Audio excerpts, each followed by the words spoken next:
नमस्कार दोस्तों।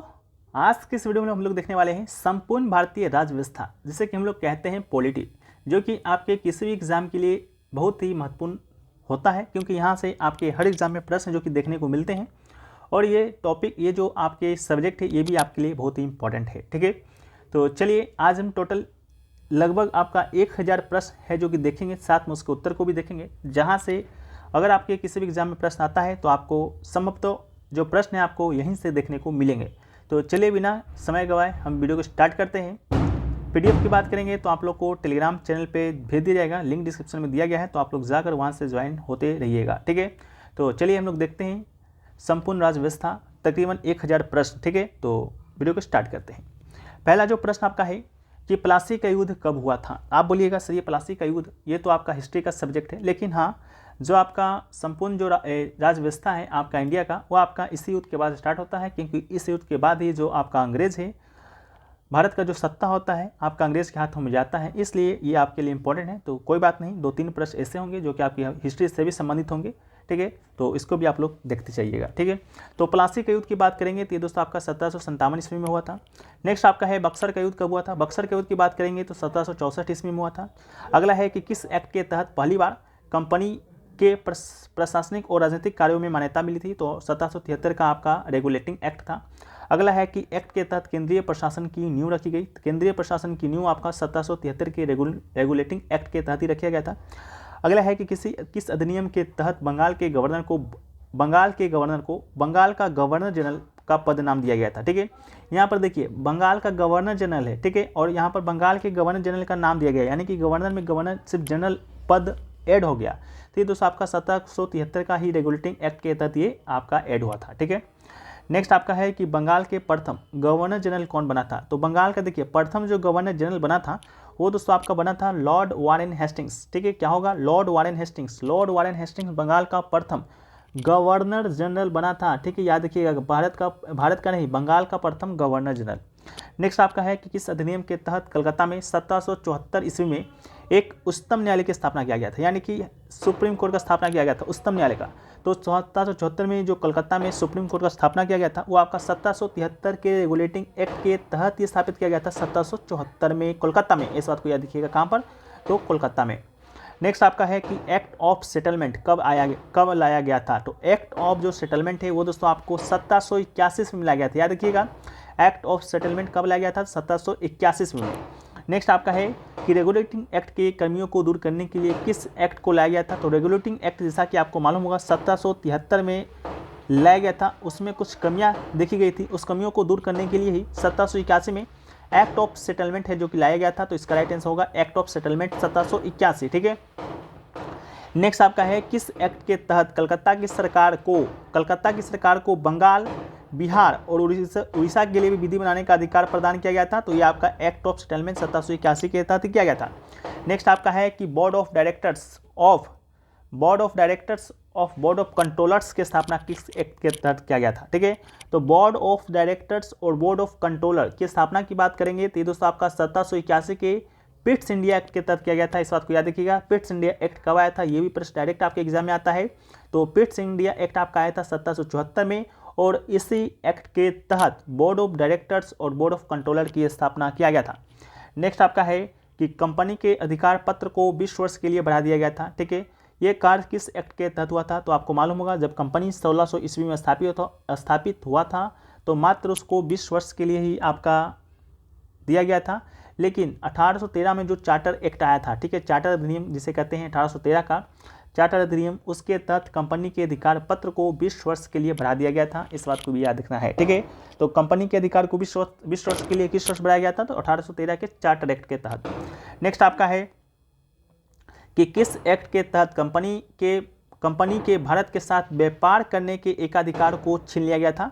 तो व्यापार के एकाधिकार को छीन लिया गया था आपका 1813 के चार्टर अधिनियम के तहत, जिसे कि 1813 का चार्टर एक्ट कहते हैं। ठीक है, अगला है कि किस एक्ट के द्वारा कंपनी के व्यापारिक अधिकार को पूर्णतः समाप्त कर दिया गया था। तो 1813 के चार्टर अधिनियम के तहत ही समाप्त कर दिया गया था। अगला है कि किस एक्ट के तहत बंगाल के गवर्नर जनरल को भारत का गवर्नर जनरल कहा गया। ठीक है, देखिए थोड़ा देर पहले हम लोग देखे थे बंगाल के गवर्नर को गवर्नर जनरल कब किया गया था, तो यहीं पर है बंगाल के गवर्नर को गवर्नर जनरल कहा गया था आपका 1773 के रेगुलेटिंग एक्ट के तहत। और फर्स्ट गवर्नर था आपका वारेन हेस्टिंग्स। लेकिन यहाँ पर पूछा गया आपसे है कि बंगाल का जो गवर्नर जनरल था उसे भारत का गवर्नर जनरल किस एक्ट के तहत किया गया था। तो बंगाल का जो गवर्नर जनरल था उसे भारत का गवर्नर जनरल आपका 1833 के चार्टर एक्ट के तहत किया गया था। ठीक है, 1833 का चार्टर एक्ट। अगला है प्रथम विधि आयोग का स्थापना कब किया गया था। प्रथम विधि जो आयोग है उसका स्थापना आपका 1834 में किया गया था। अगला है प्रथम विधि आयोग का गठन किसकी अध्यक्षता में किया गया था। तो प्रथम विधि आयोग का गठन आपका लॉर्ड मैकाले की अध्यक्षता में किया गया था। तो इसका राइट आंसर आपका लॉर्ड मैकाले होगा। अगला है किस अधिनियम के द्वारा गवर्नर जनरल की परिषद के विधायी एवं प्रशासनिक कार्यों को अलग कर दिया गया था। तो ये दोस्तों आपका 1853 का चार्टर अधिनियम के तहत किया गया था। अगला है किस अधिनियम के तहत बोर्ड ऑफ डायरेक्टर्स और बोर्ड ऑफ कंट्रोलर को समाप्त कर दिया गया था। तो यह अधिनियम था आपका 1858 का भारत शासन अधिनियम। ठीक है, 1858 ईस्वी का भारत शासन अधिनियम के तहत जो आपका 1813 में बोर्ड ऑफ डायरेक्टर्स और बोर्ड ऑफ कंट्रोलर का स्थापना किया गया था उसको 1858 के भारत शासन अधिनियम के तहत इसको समाप्त कर दिया गया था। इस बात को भी आप याद रखिएगा। ठीक है, चलिए board of directors board of controllers आपका 1774 के पिट्स इंडिया एक्ट के तहत स्थापित किया गया था, जिससे कि 1858 के भारत शासन अधिनियम के तहत समाप्त कर दिया गया। अगला है भारत के गवर्नर जनरल का नाम बदलकर वायसराय किस अधिनियम के तहत रखा गया था। तो वायसराय आपका 1858 के भारत शासन अधिनियम के तहत ही रखा गया। अगला है भारत का अंतिम गवर्नर जनरल कौन था। तो भारत का अंतिम गवर्नर जनरल और भारत का प्रथम वायसराय दोनों सेम ही था, लॉर्ड कैनिंग भारत का अंतिम गवर्नर जनरल भी था और भारत का प्रथम वायसराय भी था। अगला है कि विभागीय प्रणाली का प्रारंभ किस अधिनियम के तहत हुआ था। तो विभागीय जो प्रणाली है उसका जो प्रारंभ है आपका 1861 ईस्वी का जो भारत परिषद अधिनियम था उसके तहत आपका स्थापित किया गया था विभागीय प्रणाली की शुरुआत। अगला है गवर्नर जनरल को पहली बार अध्यादेश जारी करने का अधिकार। अध्यादेश जारी करने की बात करेंगे तो अध्यादेश जारी करने का जो अधिकार है गवर्नर जनरल को आपका या कहिए वायसराय को 1861 का जो आपका भारत परिषद अधिनियम आया था उसके अंतर्गत ही दिया गया था। अगला है 1862 में लॉर्ड कैनिंग ने 3 भारतीयों को विधान परिषद में मनोनीत किया, वो कौन कौन थे। तो 1862 में जो लॉर्ड कैनिंग ने 3 भारतीय विधान परिषद में जो 3 भारतीयों को मनोनीत किया था वो था आपका बड़ा बनारस के राजा, पाटालिया के महाराज, पटियाला के महाराज और सर दिनकर राव। ठीक है, नेक्स्ट है ईस्ट इंडिया कंपनी को किस अधिनियम के तहत भंग किया गया था। तो ईस्ट इंडिया कंपनी को आपका 1873 ईस्वी का जो अधिनियम आया था उसके तहत भंग कर दिया गया था। 1873 का अधिनियम के तहत भंग कर दिया गया था। नेक्स्ट आपका है ईस्ट इंडिया कंपनी को कब भंग किया गया। तो ईस्ट इंडिया कंपनी को भंग किया गया आपका 1 जनवरी 1884 को 1873 के अधिनियम के तहत। अगला है महारानी विक्टोरिया को भारत का सामग्री कब घोषित किया गया। तो महारानी विक्टोरिया को भारत का सामग्री 1876 ईस्वी में घोषित किया गया था 28 अप्रैल के दिन। ठीक है, तो महारानी विक्टोरिया को भारत का सामग्री आपका 28 अप्रैल 1876 ईस्वी को घोषित किया गया। अगला है अप्रत्यक्ष चुनाव प्रणाली की शुरुआत किस अधिनियम के तहत हुआ था। तो अप्रत्यक्ष जो आपका चुनाव प्रणाली है उसका शुरुआत आपका 1892 के भारत परिषद अधिनियम के तहत किया गया था। ठीक है, तो अप्रत्यक्ष चुनाव प्रणाली की शुरुआत किस अधिनियम के तहत किया गया था। तो 1892 का जो आपका भारत परिषद अधिनियम था अप्रत्यक्ष चुनाव प्रणाली की शुरुआत उसी के तहत किया गया था फ्रेंड्स। नेक्स्ट क्वेश्चन है कि किस अधिनियम के तहत राजस्व एवं बजट पर बहस करने का अधिकार दिया गया था। तो यह अधिनियम था आपका 1892 ईस्वी का जो भारत परिषद अधिनियम था उसी अधिनियम के तहत आपका जो राजस्व बजट है और आपका राजस्व एवं बजट पर बहस करने का अधिकार है जो कि आपको दिया गया था। नेक्स्ट क्वेश्चन है कि मार्लो मिंटो सुधार अधिनियम किस अधिनियम को कहा जाता है। तो मार्लो मिंटो सुधार अधिनियम आपका 1909 का जो 1909 ईस्वी में जो भारत शासन अधिनियम आया था उसी को कहा जाता है मार्लो मिंटो सुधार अधिनियम। ठीक है, नेक्स्ट आपका है कि भारत पहली बार मुस्लिम समुदाय के लिए पृथक प्रतिनिधित्व का उपबंध किस अधिनियम के तहत किया गया था। तो पहली बार जो मुस्लिम समुदाय के लिए पृथक प्रतिनिधित्व है वो उसका उपबंध किया गया था 1909 का मार्लो मिंटो सुधार अधिनियम के तहत, जो कि आपका 1909 में आया था। अगला है केंद्रीय और प्रांतीय विधान परिषद को पहली बार बजट पर बहस करने का अधिकार। तो केंद्रीय और आपका प्रांतीय विधान परिषद के परिषदों को पहली बार बजट पर बहस करने का अधिकार आपका 1909 के भारत शासन अधिनियम के तहत दिया गया था। नेक्स्ट आपका है कि मत देने का अधिकार किस अधिनियम के तहत दिया गया? तो मत देने का अधिकार आपका 1909 के भारत शासन अधिनियम के तहत दिया गया था। मत देने का अधिकार, केंद्रीय और प्रांतीय परिषद में बजट पर चर्चा करने, बहस करने का अधिकार और पहली बार मुस्लिम समुदाय के लिए पृथक प्रतिनिधित्व भी आपका इसी अधिनियम के तहत दिया गया। अगला है कि सांप्रदायिक निर्वाचन का जनक किसे माना जाता है? तो सांप्रदायिक निर्वाचन का जो जनक है वो माना जाता है लॉर्ड मिंटो को।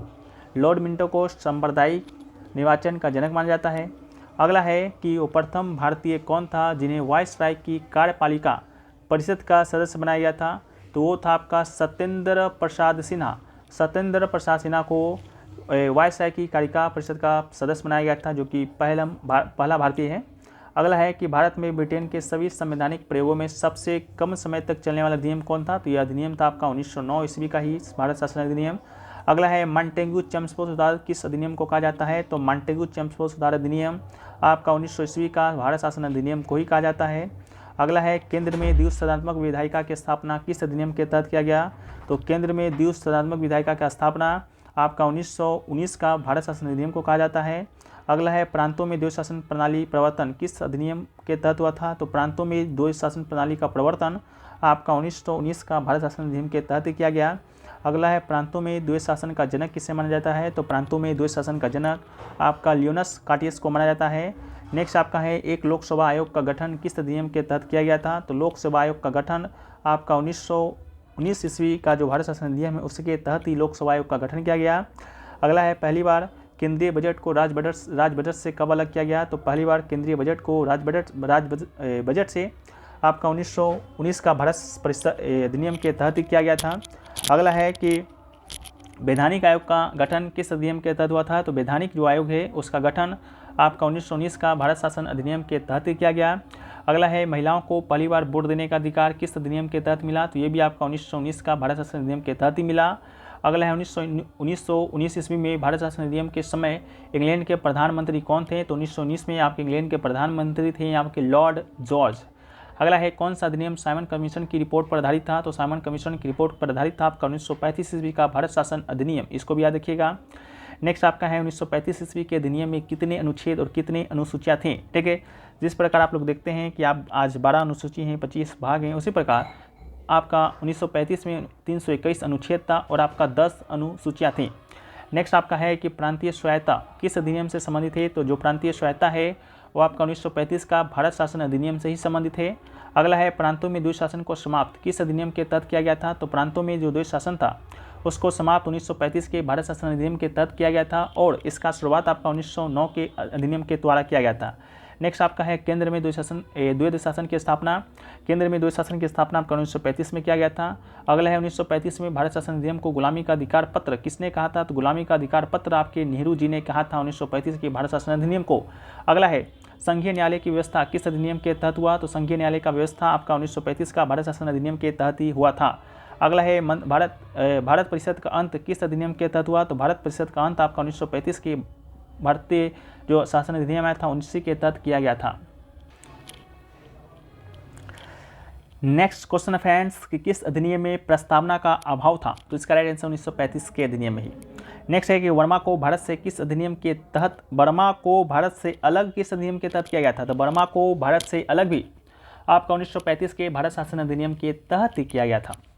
अगला है कि भारतीय रिजर्व बैंक की स्थापना किस अधिनियम के तहत किया गया था? तो भारतीय रिजर्व बैंक की स्थापना आपका 1935 के भारत शासन अधिनियम के तहत किया गया। अगला है 1947 ईस्वी का भारतीय स्वतंत्रता अधिनियम को कब प्रस्तावित किया गया था? तो 1947 का जो भारतीय स्वतंत्रता अधिनियम था उसको प्रस्तावित आपका 4 जुलाई 1947 को किया गया था। अगला है कि 1947 ईस्वी का भारतीय स्वतंत्रता अधिनियम को स्वीकृति कब दिया गया था? देखिए प्रस्तावित किया गया था 4 जुलाई को, लेकिन स्वीकृति दिया गया था आपका 18 जुलाई 1947 को। नेक्स्ट आपका है कि संविधान सभा विधानमंडल के रूप में कार्य किस अधिनियम के तहत करती है? तो जो संविधान सभा है वह आपका विधानमंडल के रूप में किस अधिनियम के तहत कार्य करती है? तो आपका 1947 के अधिनियम के तहत ही। अगला है संविधान सभा का गठन कब किया गया था? संविधान सभा का गठन किया गया था आपका जुलाई 1946 ईस्वी में। अगला है कैबिनेट मिशन के सदस्य कौन कौन थे? कैबिनेट मिशन के सदस्य में आपका स्टोफेट क्रिप्स थे, पैट्रिक लॉरेंस थे और आपका एवी अलेक्जेंडर थे। पैट्रिक लॉरेंस अध्यक्ष हुआ करते थे।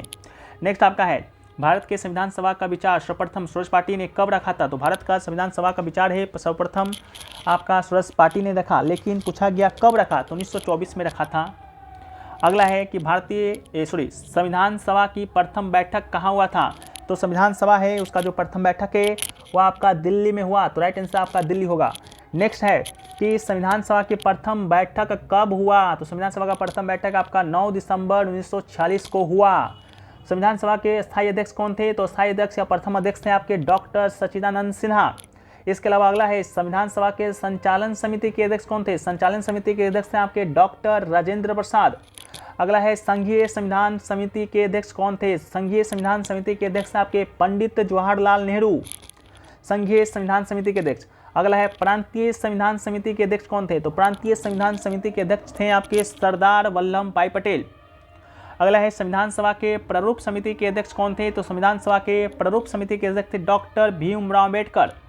अगला है संविधान सभा के संघ शक्ति समिति के अध्यक्ष, संघ शक्ति समिति के अध्यक्ष आपके पंडित जवाहरलाल नेहरू। देखिए यहाँ पर जहाँ भी संघ होगा, जैसे कि संघ शक्ति समिति हो गया और संघीय संविधान हो गया, वो दोनों के अध्यक्ष आपके जवाहरलाल नेहरू ही। अगला है मौलिक अधिकारों और अल्पसंख्यकों संबंधी परामर्श समिति के अध्यक्ष कौन थे? तो वल्लभ भाई पटेल ही थे।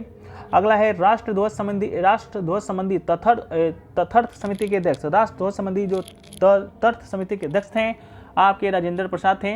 अगला है संविधान सभा में अनुसूचित जनजाति के सदस्यों की संख्या कितनी थी? अनुसूचित जनजाति पूछा गया, यानी कि एसटी का संख्या था आपका 33। अगला है संविधान सभा में महिलाओं की संख्या थी मात्र 15। अगला है संविधान सभा के अस्थायी अध्यक्ष कौन हुए? तो आपके राजेंद्र प्रसाद जी हुए। अगला है संविधान सभा में अस्थायी अध्यक्ष के तौर पर राजेंद्र प्रसाद को कब चुना गया? तो संविधान सभा में अस्थायी अध्यक्ष के तौर पर राजेंद्र प्रसाद को आपका 11 दिसंबर 1946 को चुना गया था।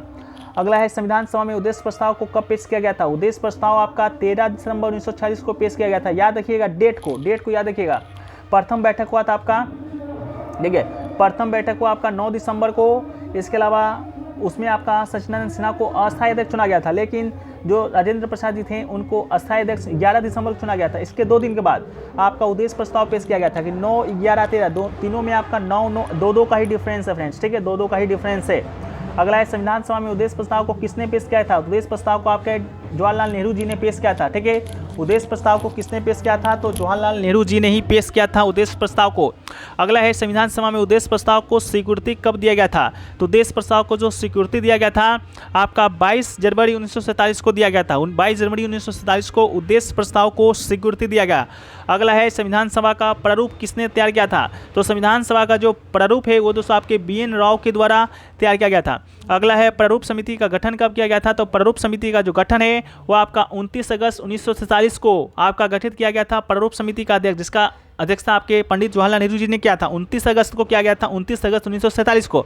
अगला है प्रारूप समिति में सदस्यों की संख्या 7 थी। अगला है संविधान सभा में अम्बेडकर जो है पहली बार निर्वाचन कहाँ से शुरू हुआ था, कहाँ से चुने गए थे? तो ये दोस्तों आपके बंगाल से चुने गए थे। अम्बेडकर को पहली बार निर्वाचन कहाँ चुना गए थे? बंगाल से।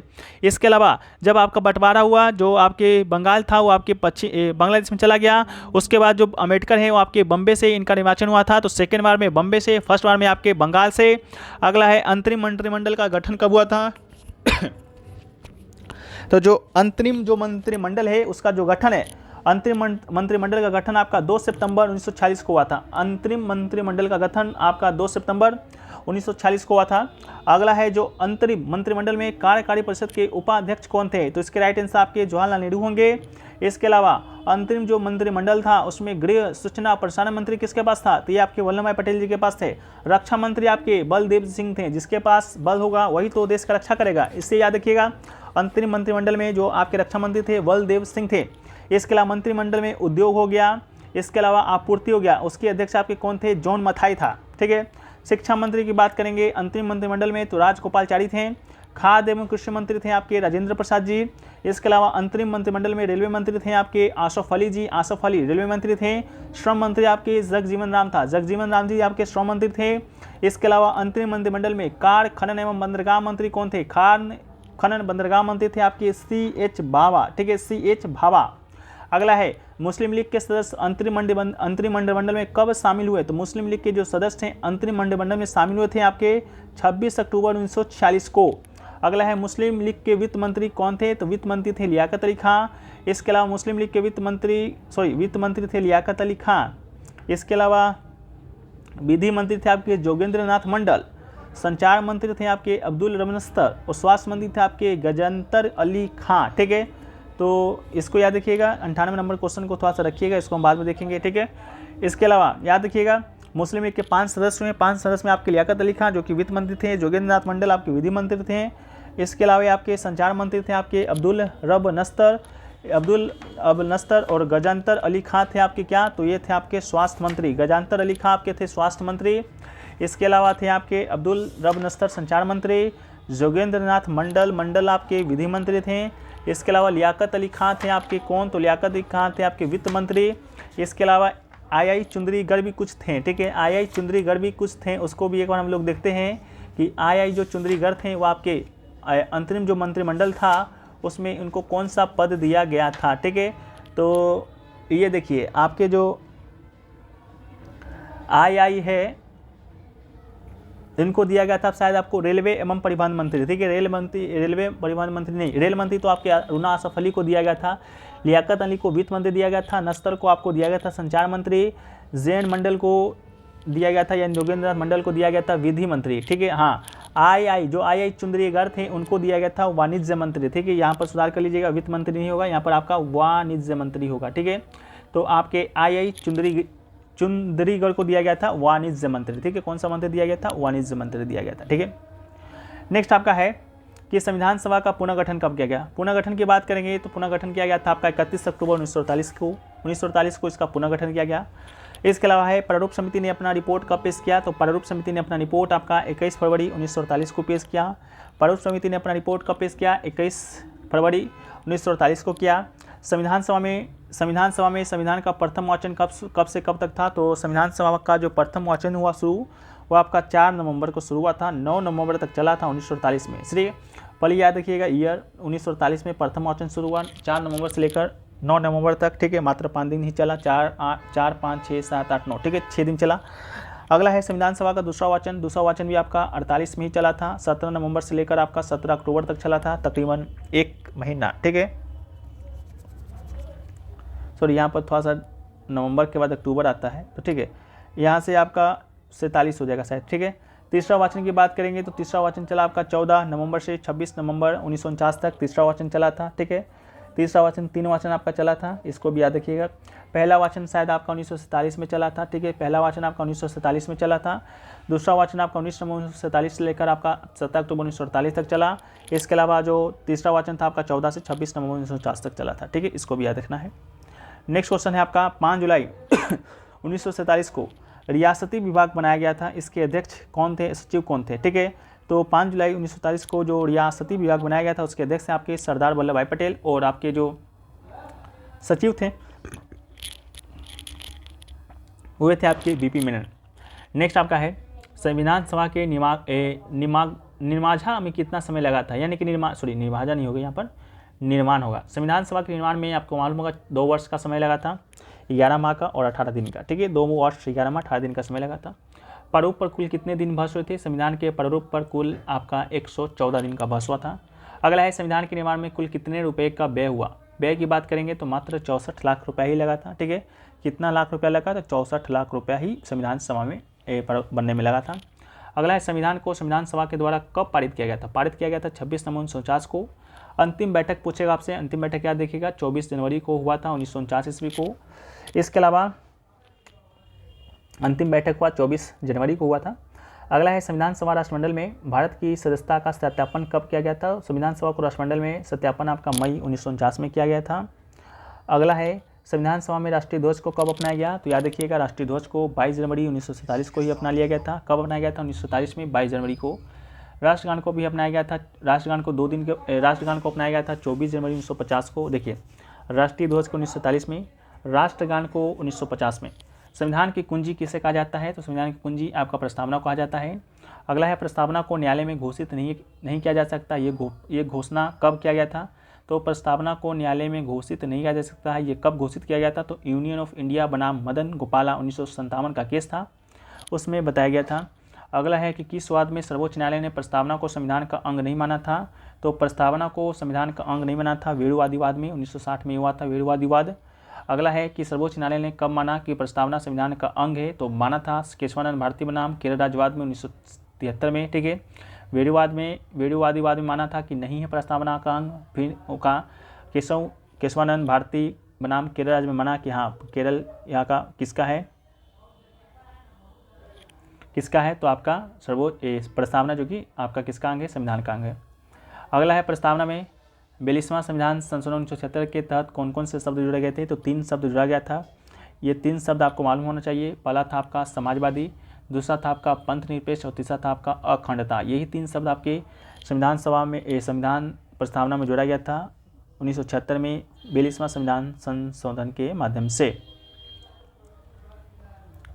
नेक्स्ट आपका है वह है कि भारत की प्रस्तावना में जो 3 प्रकार के न्याय देखने को मिलते हैं। तो आपको मालूम होगा 3 प्रकार का न्याय है, सामाजिक न्याय, आर्थिक न्याय, राजनीतिक न्याय। अगला है विश्व का सबसे बड़ा लिखित संविधान भारत का ही है, इसको याद रखिएगा। लिखित संविधान का अवधारणा किस देश का देन है। तो फ्रांस का देन है। इसके अलावा भारत के संविधान की प्रस्तावना में मौलिक अधिकार, न्यायिक पुनर्विलोकन, संविधान की सर्वोच्चता, निर्वाचित राष्ट्रपति एवं उस पर महाभियोग, उपराष्ट्रपति एवं वित्तीय पदकाश किस देश से लिया गया है। तो यह अमेरिका से लिया गया, ठीक है। अमेरिका से क्या क्या लिया गया है तो याद रखिएगा। पहला बात प्रस्तावना लिया गया है, दूसरा आपका मौलिक अधिकार लिया गया है, न्यायिक पुनर्विलोकन, संविधान की सर्वोच्चता, निर्वाचित राष्ट्रपति एवं उस पर जो महाभियोग लगाने की प्रक्रिया होगी, इसके अलावा उपराष्ट्रपति का पद और वित्तीय पद, ये लिया गया है आपका अमेरिका के संविधान से। अगला है भारत के संविधान से ब्रिटेन से क्या क्या लिया गया है। तो ब्रिटेन से देखिए लिया गया है संसाधनात्मक शासन प्रणाली लिया गया है, एकल नागरिकता लिया गया है, विधि निर्माण प्रक्रिया लिया गया है, विधि का शासन लिया गया है, संसदीय विशेषाधिकार लिया गया है और द्विपक्षीय सदनावाद लिया गया है। ये सभी आपके ब्रिटेन से लिया गया है।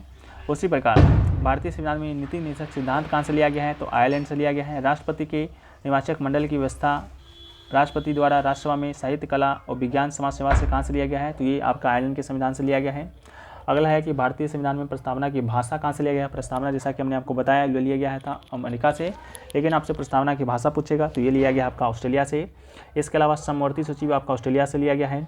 अगला है कि भारतीय संविधान में केंद्र और राज्य के बीच संबंध तथा शक्तियों का विभाजन कहाँ से लिया गया है। तो केंद्र और राज्य के बीच जो संबंध है तथा शक्तियों का जो विभाजन है केंद्र और राज्य के बीच, ये लिया गया है आपका ऑस्ट्रेलिया के संविधान से, इसको भी याद रखिएगा। अगला है कि भारतीय संविधान में आपातकाल के प्रवर्तन के दौरान राष्ट्रपति को मौलिक अधिकार संबंधी शक्तियाँ का प्रावधान कहाँ से लिया गया है। तो आपातकाल के दौरान जो राष्ट्रपति को मौलिक अधिकार संबंधी शक्तियाँ प्रदान है वो लिया गया आपका जर्मनी के संविधान से, ठीक है, जर्मनी के संविधान से, इसको भी याद रखिएगा। अगला है कि भारतीय संविधान में संघात्मक विशेषता, राज्यपाल की नियुक्ति और अवशिष्ट शक्तियाँ केंद्र के पास होगा, ये कहाँ से लिया गया है। तो संघात्मक व्यवस्था और राज्यपाल की नियुक्ति और अवशिष्ट शक्तियाँ, यह आपका कनाडा के संविधान से लिया गया है। अगला है कि भारतीय संविधान में संघ एवं राज्य के बीच सर्वोच्च न्यायालय का परामर्शी न्याय कहाँ से लिया गया है। तो सर्वोच्च न्यायालय का जो परामर्शी न्याय है यह आपका कनाडा के संविधान से लिया गया है, इसको भी याद रखना है। अगला है कि भारतीय संविधान में संविधान संशोधन की प्रक्रिया एवं राज्यसभा के सदस्यों का निर्वाचन कहाँ से लिया गया है। तो संविधान संशोधन और राज्यसभा के सदस्यों का निर्वाचन का जो प्रक्रिया है वो आपका दक्षिण अफ्रीका के संविधान से लिया गया है, इसको भी याद रखना है। अगला है वो है कि भारतीय संविधान में मौलिक अधिकार कर्तव्यों का प्रावधान कहाँ से लिया गया है। मौलिक अधिकार कर्तव्य, ठीक है, मौलिक कर्तव्य का प्रावधान याद रखिएगा, ये आपका रूस के संविधान से लिया गया है मौलिक कर्तव्य, ठीक है, मौलिक कर्तव्य से लिया गया है। अगला है कि विधि के द्वारा स्थापित प्रक्रिया किस देश के संविधान से लिया गया है। तो विधि द्वारा स्थापित प्रक्रिया आपका जापान से लिया गया है। अगला है कि भारतीय संविधान में गणतंत्रात्मक प्रस्तावना में स्वतंत्रता और समता बंधुत्व किस देश से लिया गया है। तो फ्रांस के संविधान से लिया गया है। अगला है किस अनुसूची में भारतीय संघ के घटक राज्य एवं संघ शासित क्षेत्र का चर्चा किया गया है। तो ये आपका प्रथम अनुसूची में किया गया है, भारतीय संघ के घटक राज्यों एवं संघ शासित प्रदेशों का चर्चा। अगला है संविधान के किस संशोधन के द्वारा दिल्ली को राष्ट्रीय राजधानी क्षेत्र का दर्जा दिया गया था। तो 69वां जो आपका संविधान संशोधन हुआ था उसी के माध्यम से दिल्ली को राष्ट्रीय राजधानी क्षेत्र का दर्जा दिया गया था। अगला है किस अनुसूची से हमें भारतीय राज्य व्यवस्था पदाधिकारियों को प्राप्त होने वाले वेतन, भत्ते और पेंशन की चर्चा मिलती है। तो वेतन, भत्ते जो पेंशन है आपका द्वितीय अनुसूची में दिया गया है, इसको भी याद रखिएगा। अगला है किस अनुसूची से हमें विभिन्न राज्यों संघीय क्षेत्रों की राज्यों में राज्यसभा में प्रतिनिधित्व का विवरण मिलता है। तो आपका चौथी अनुसूची से मिलता है। अगला है किस अनुसूची में हमें अनुसूचित क्षेत्रों और अनुसूचित जनजाति के प्रशासन नियंत्रण की चर्चा मिलती है। ये आपके 5वीं अनुसूची से मिलती है। अगला है किस अनुसूची से असम, मेघालय, मिजोरम और त्रिपुरा राज्यों के जनजातीय क्षेत्रों के बारे में प्रावधान है। तो 6ठी अनुसूची का में यह प्रावधान है। अगला है किस अनुसूची से केंद्र एवं राज्यों के बीच शक्तियों के बंटवारे के बारे में जानकारी मिलती है, तो ये आपके 7वीं अनुसूची से मिलता है। अगला है संघ सूची, राज्य सूची, समर्थित सूची, यह आपका 7वीं अनुसूची में ही दिया गया है। संघ सूची में वर्तमान में बात करेंगे तो कितने विषय है, वर्तमान में 100 विषय है। देश की प्रतिरक्षा, विदेशी मामले, युद्ध, रेल एवं डाक इत्यादि जो विषय है ये आपके संघ सूची का ही विषय है, इसको भी याद रखिएगा। राज्य सूची में बात करेंगे तो राज्य सूची में वर्तमान में आपका 66 विषय है। इसके अलावा राज्य सूची में वर्तमान में आपका संविधान लागू हुआ था उसमें 61 था, लेकिन वर्तमान में घटकर आपका 66 हो गया है। इसके अलावा समर्थित सूची जो आपका संविधान लागू हुआ था उसमें आपका 47 था, लेकिन वर्तमान में आपकी समर्थित सूची में आपका 52 ही है, इसको भी याद रखिएगा। अगला है किस अनुसूची में 22 भाषा का उल्लेख किया गया है, तो 8वीं अनुसूची में आपका 22 भाषा का उल्लेख किया गया है। 14 भाषा आपका मूल संविधान में था। इसके बाद 8 भाषा आपका विभिन्न संशोधन के माध्यम से जोड़ा गया था। जिस प्रकार पहला आपका 21वां संविधान संशोधन 1976 के माध्यम से सिंधी को 8वीं अनुसूची में जोड़ा गया था। तो आपसे पूछा जाएगा सिंधी को कब जोड़ा गया था, तो 21वां संविधान संशोधन था 1967 में, उसमें आपको सिंधी को जोड़ा गया था। इसके अलावा कोंकणी, मणिपुरी, नेपाली को 8वीं अनुसूची में कब जोड़ा गया था, तो 71वां संविधान संशोधन हुआ था 1992 में। 1992 में 71वां संविधान संशोधन हुआ था, उसी के माध्यम से कोंकणी, मणिपुरी, नेपाली को 8वीं अनुसूची में जोड़ा गया था। इसके अलावा आपसे पूछा जाएगा मैथिली, डोंगरी, संथाली, बोडो को कब जोड़ा गया, तो ये आपके 2003 में जोड़ा गया था 92वां संविधान संशोधन के माध्यम से। ठीक है, ये तीनों याद रखिएगा, बहुत इंपॉर्टेंट है। अगला है 9वीं अनुसूची। जिस प्रकार आपको मालूम होगा भारत जब संविधान लागू हुआ था उसमें मात्र 8ही अनुसूची था, इस प्रकार 4 अनुसूची आपके विभिन्न संशोधन के माध्यम से जोड़ा गया था। वही पूछा गया है कि 9वीं अनुसूची आपके संविधान में कब जोड़ा गया था, तो 9वीं अनुसूची आपका जोड़ा गया था 1951 में, जब आपका पहला संविधान संशोधन हुआ था उसी के माध्यम से जोड़ा गया था। अगला है किस अनुसूची में राज्य द्वारा संपत्ति के अधिग्रहण की विधिया का उल्लेख किया गया है, तो ये आपकी 9वीं अनुसूची के अंतर्गत ही किया गया है। अगला है 9वीं अनुसूची में वर्तमान में कितने अधिनियम है, तो वर्तमान में आपके 284 अधिनियम है, इसको भी याद रखिएगा। अगला है 10वीं अनुसूची में संविधान में कब जोड़ा गया था, 10वीं अनुसूची संविधान में जोड़ा गया था 1985 में, इसको भी याद रखिएगा। 10वीं अनुसूची कब जोड़ा गया था, 1985 में जोड़ा गया था 52वां संविधान संशोधन के द्वारा। ठीक है, 52वां संविधान संशोधन के माध्यम से 10वीं अनुसूची में 1985 ईस्वी में 10वीं अनुसूची जोड़ा गया था। 10वीं जो अनुसूची है किससे संबंधित है, तो दल बदल संबंधी प्रावधान का उल्लेख किस अनुसूची में किया गया है। वहीं पर 11वीं अनुसूची की बात करेंगे तो 11वां जो अनुसूची है वो संविधान में जोड़ा गया था आपका 73वां संविधान संशोधन के माध्यम से 1993 में। ठीक है, 1993 में आपका 11वां अनुसूची है जो कि जोड़ा गया था 73वां संविधान संशोधन के माध्यम से। 11 अनुसूची की बात करेंगे तो वर्तमान में कुल कितने विषय है, 29 विषय है। इसके अलावा 12वीं अनुसूची कब जोड़ा गया, तो ये आपका 73वां नहीं 74वां जो कि 1993 में हुआ था उसके माध्यम से ही जोड़ा गया था। इसके अलावा स्थानीय स्वशासन के विषय में जानकारी किस अनुसूची से मिलती है, तो ये आपके 12वीं अनुसूची से ही मिलता है। अगला है कि 12वीं अनुसूची में कुल कितने विषय है, तो 12वीं अनुसूची में कुल आपका 18 विषय है, इसको भी याद रखिएगा। 11वीं में 19 है, 12वीं में 18 है। ठीक है, 18-19 से याद रखना है। अगला है जूनागढ़ रियासत को किस संग्रह के आधार पर मिलाया गया था, तो जूनागढ़ रियासत को आपका जनमत संग्रह के आधार पर मिलाया गया था। जनमत संग्रह, जैसे जूना जैसे जनमत, याद रखिएगा। अगला है देशी रियासतों को भारतीय संघ का अंग बनाने और महत्वपूर्ण भूमिका किसने निभाया था, तो सरदार वल्लभ भाई पटेल ने और बीपी मेनन ने निभाया था। अगला है भारत अर्थात इंडिया राज्यों का संघ है, इसकी जानकारी हमें भारतीय संविधान के किस अनुच्छेद में मिलती है, तो इसकी जानकारी हमें अनुच्छेद 1 में मिलती है। अनुच्छेद 1 कहता है कि भारत अर्थात इंडिया है जो कि राज्यों का संघ है। अगला है कि नए राज्यों का निर्माण वर्तमान राज्यों के क्षेत्रों में सीमाओं या नए नामों में परिवर्तन संसद विधि द्वारा कर सकती है, किस अनुच्छेद के तहत, यह आपका अनुच्छेद 3 के तहत। नए राज्यों का निर्माण या वर्तमान राज्यों के क्षेत्रों में सीमाओं का नाम परिवर्तन, यानी कि मान लीजिए वर्तमान में जो आपका यूपी है इसको अगर तोड़कर 2 राज्य बनाना है, एक पूर्वांचल बनाना है, तो किस अधिनियम के तहत कर सकती है, तो अनुच्छेद 3 के तहत।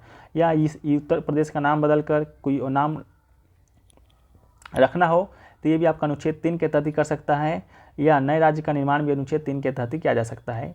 अगला है कि मौलिक अधिकार की चर्चा कौन अनुच्छेद में मिलती है, तो मौलिक अधिकार का चर्चा हमें अनुच्छेद 12 से 35 अनुच्छेद में मिलता है।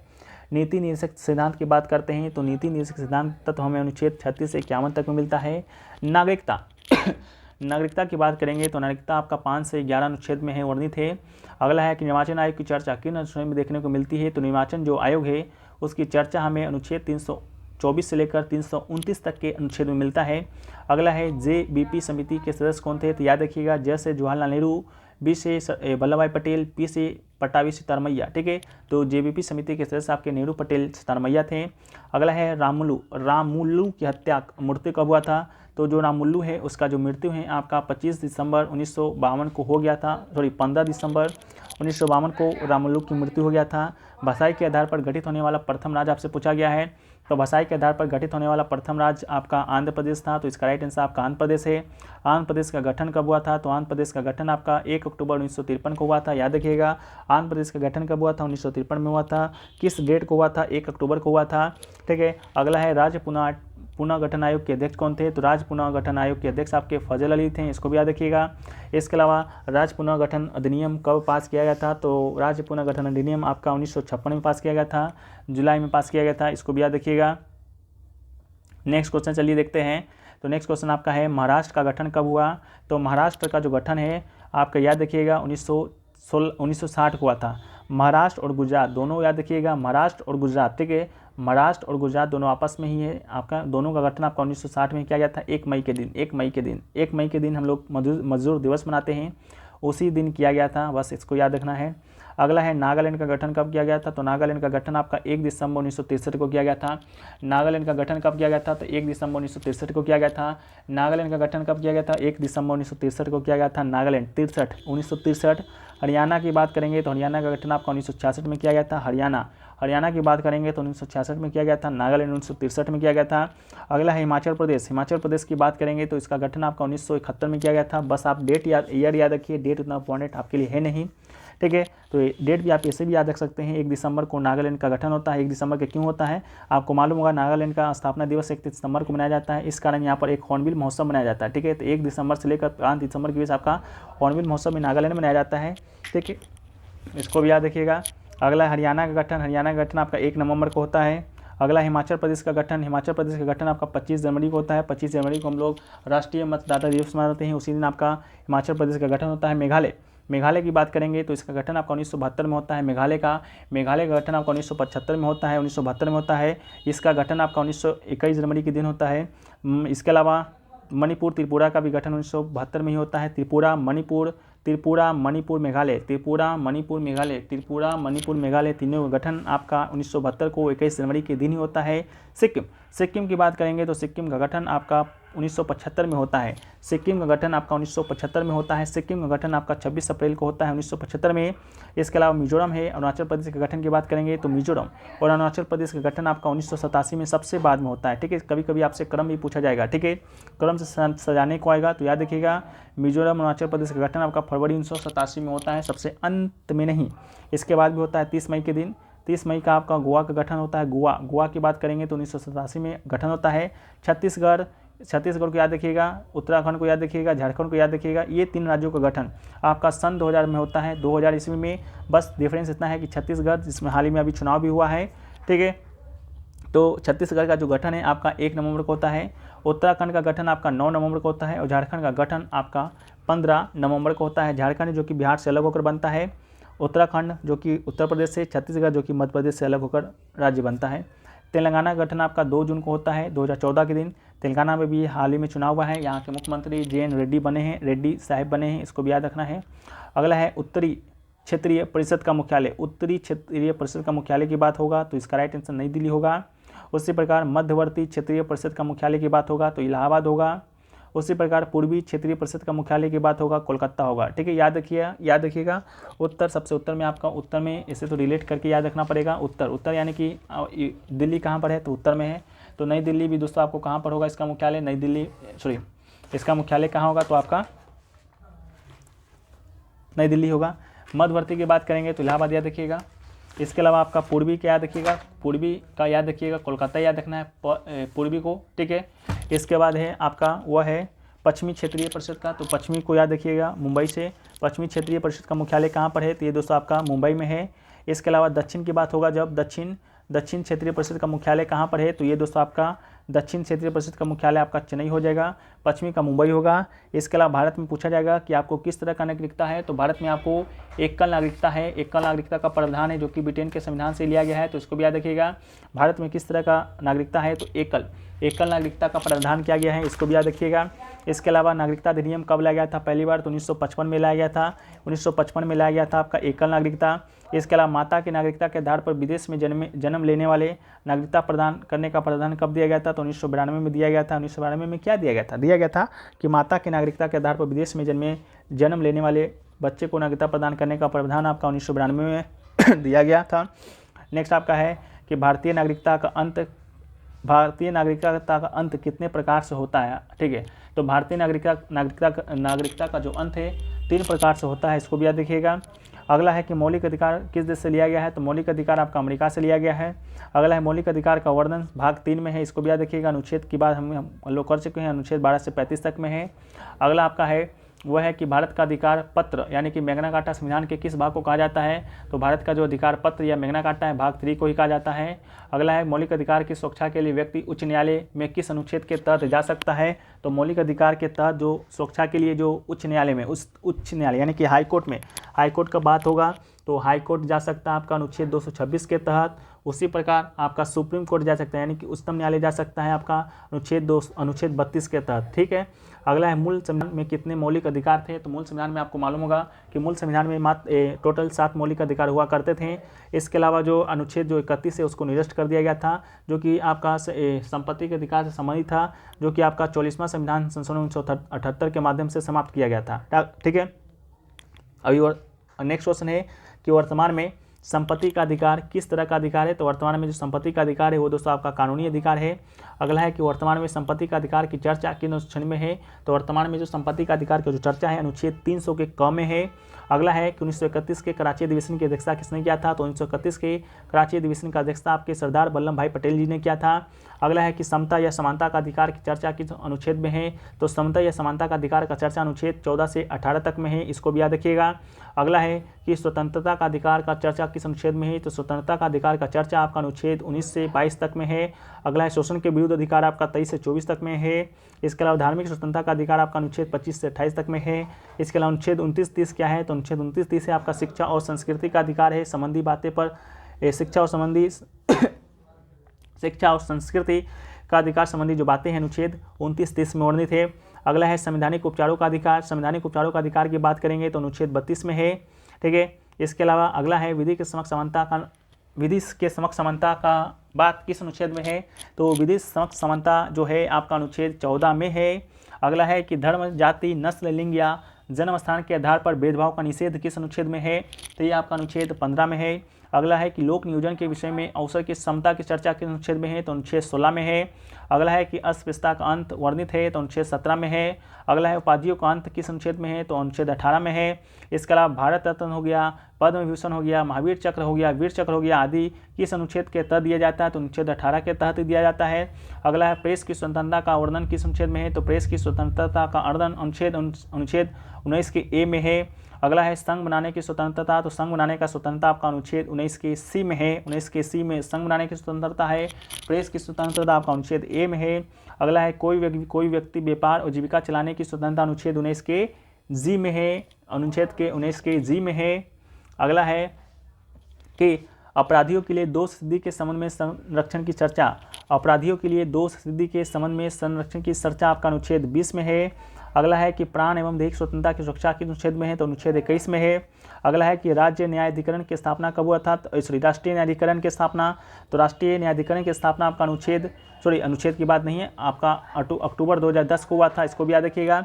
राष्ट्रीय न्यायाधिकरण की स्थापना कब हुआ था, तो अक्टूबर 2010 में हुआ था। अगला जो दिया गया है फ्रेंड्स वो दिया गया है कि आपका अनुच्छेद 21 के क संविधान में कब जोड़ा गया था, तो अनुच्छेद जो 21 क है वो संविधान में जोड़ा गया था आपका 86वां संविधान संशोधन 2002 के माध्यम से।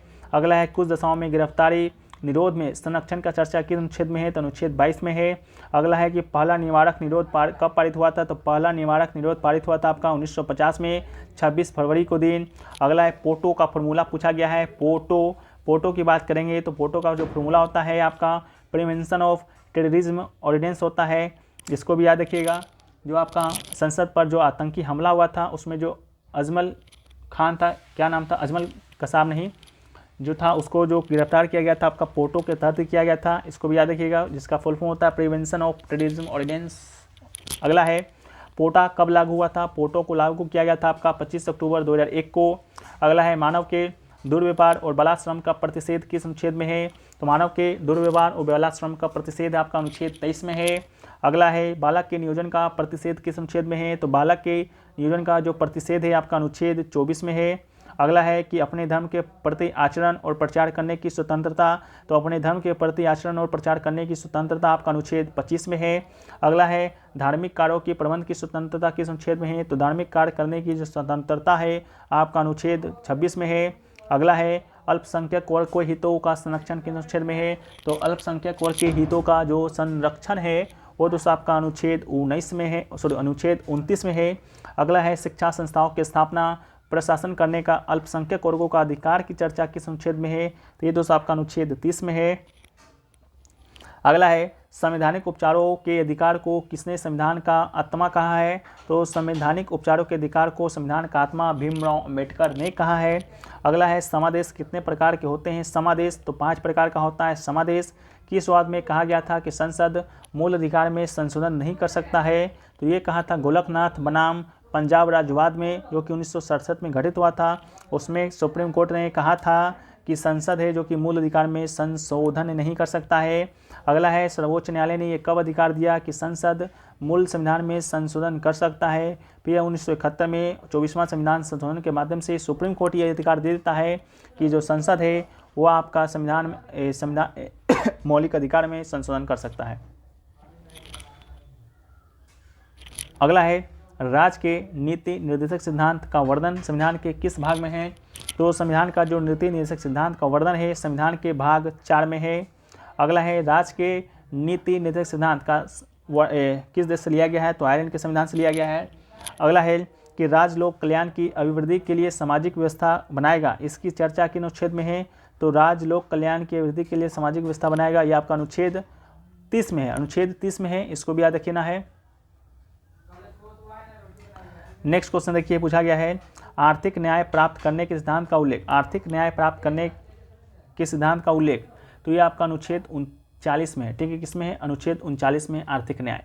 अगला है पुरुष और स्त्री सभी नागरिकों जीविका के पर्याप्त साधन प्राप्त करने का अधिकार, तो पुरुष और स्त्री सभी नागरिकों को जीविका के पर्याप्त साधन प्राप्त करने का अधिकार आपका अनुच्छेद 39 के क में है। अगला है पुरुष स्त्रियों को दोनों को समान कार्य के लिए समान वेतन की चर्चा, समान कार्य के लिए समान वेतन की चर्चा आपका अनुच्छेद 19 के डी में है, डी में यानी कि घ में। ठीक है, डी में यानी कि घ में। अगला है ग्राम पंचायतों का संगठन, ग्राम पंचायतों का संगठन की बात करेंगे तो अनुच्छेद 40 में है।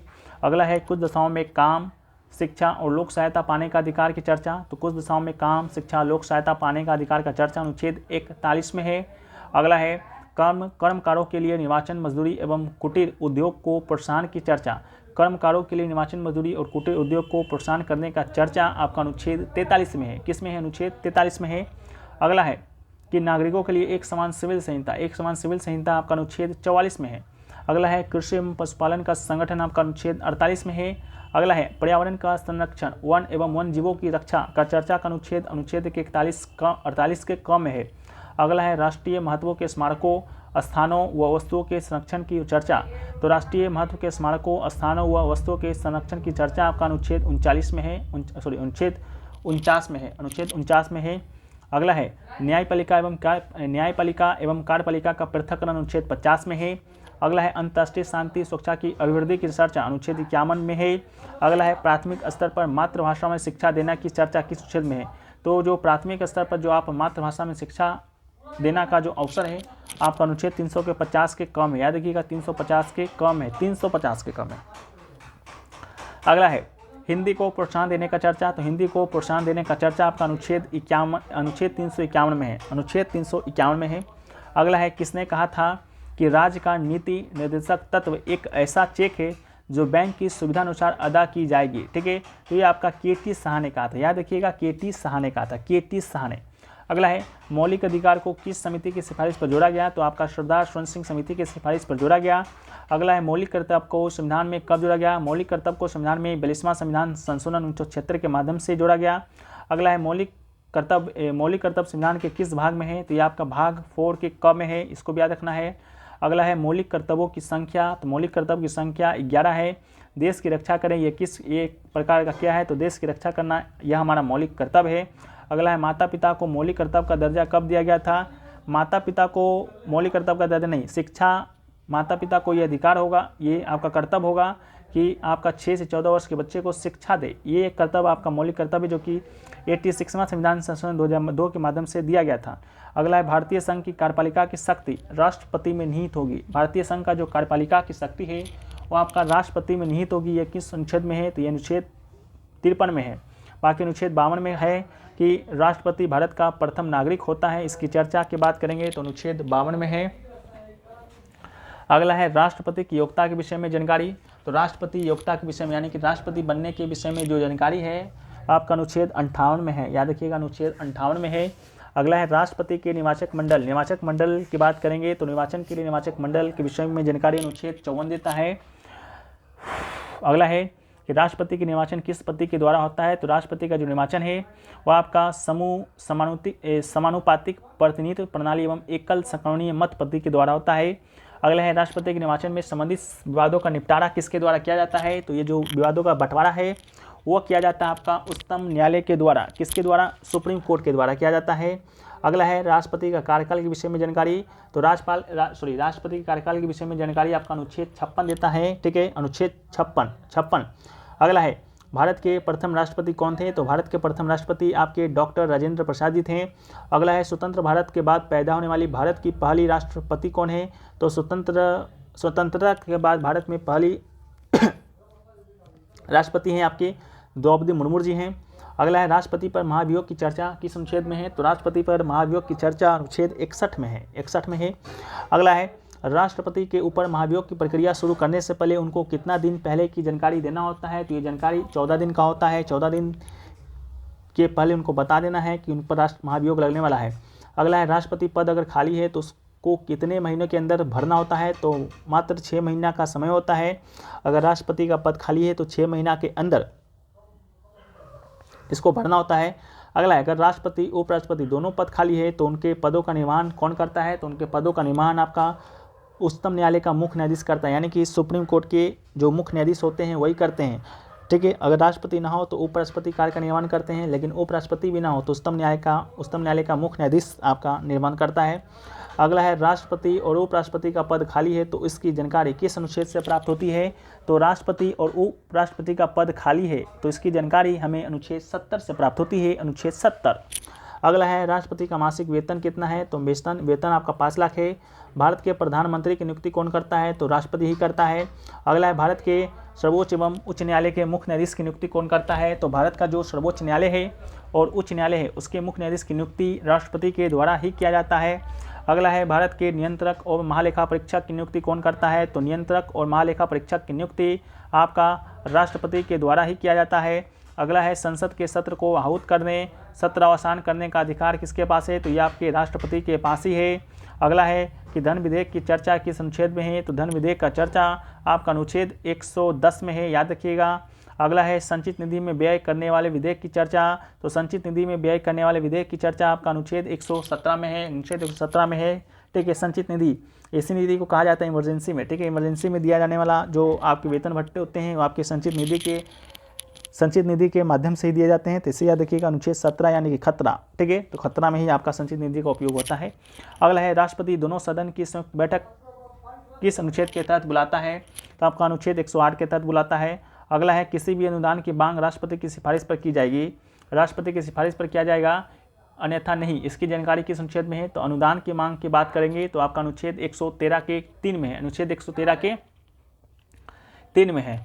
अगला अनुच्छेद 331 को किस संशोधन के तहत निरस्त कर दिया गया? अनुच्छेद 331 को आपका 104वां संशोधन के तहत निरस्त कर दिया गया है। अगला है राष्ट्रपति किस अनुच्छेद के तहत अध्यादेश जारी करता है? तो राष्ट्रपति आपका अनुच्छेद 123 के तहत अध्यादेश जारी करता है।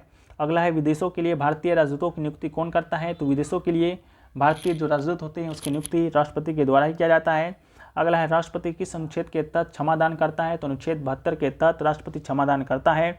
अगला है आपातकाल से संबंधित उपबंध भारतीय संविधान के किस भाग में है? तो आपातकाल से संबंधित जो भारतीय उपबंध है आपका अनुच्छेद भाग 18 में है। अगला राष्ट्रपति शासन की चर्चा किस अनुच्छेद में है? तो राष्ट्रपति शासन की चर्चा आपका अनुच्छेद 356 में है। वित्तीय आपातकाल 360 में है। अगला है राष्ट्रपति किसी सार्वजनिक महत्व के प्रश्न पर उच्चतम न्यायालय से सलाह ले सकता है, अनुच्छेद 143 के तहत। राष्ट्रपति वीटो शक्ति की बात करेंगे तो अनुच्छेद 111 के तहत राष्ट्रपति को वीटो शक्ति प्रदान किया गया है। वीटो का शाब्दिक अर्थ की बात करेंगे तो वीटो का शाब्दिक अर्थ होता है रोकना। अगला है भारत के राष्ट्रपति के पास कितने प्रकार की वीटो है, तो 3 प्रकार के वीटो प्राप्त है भारत के राष्ट्रपति को।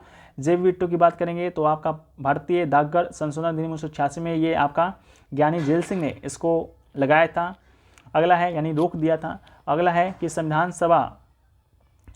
संविधान संशोधन विधेयक पर राष्ट्रपति को अपनी स्वीकृति देने के लिए बाध्यकारी कब किया गया, तो संविधान संशोधन विधेयक पर आपका जो राष्ट्रपति को अपनी स्वीकृति देने का जो बाध्यकारी बनाया गया था आपका 1971 में 24वां संविधान संशोधन के माध्यम से।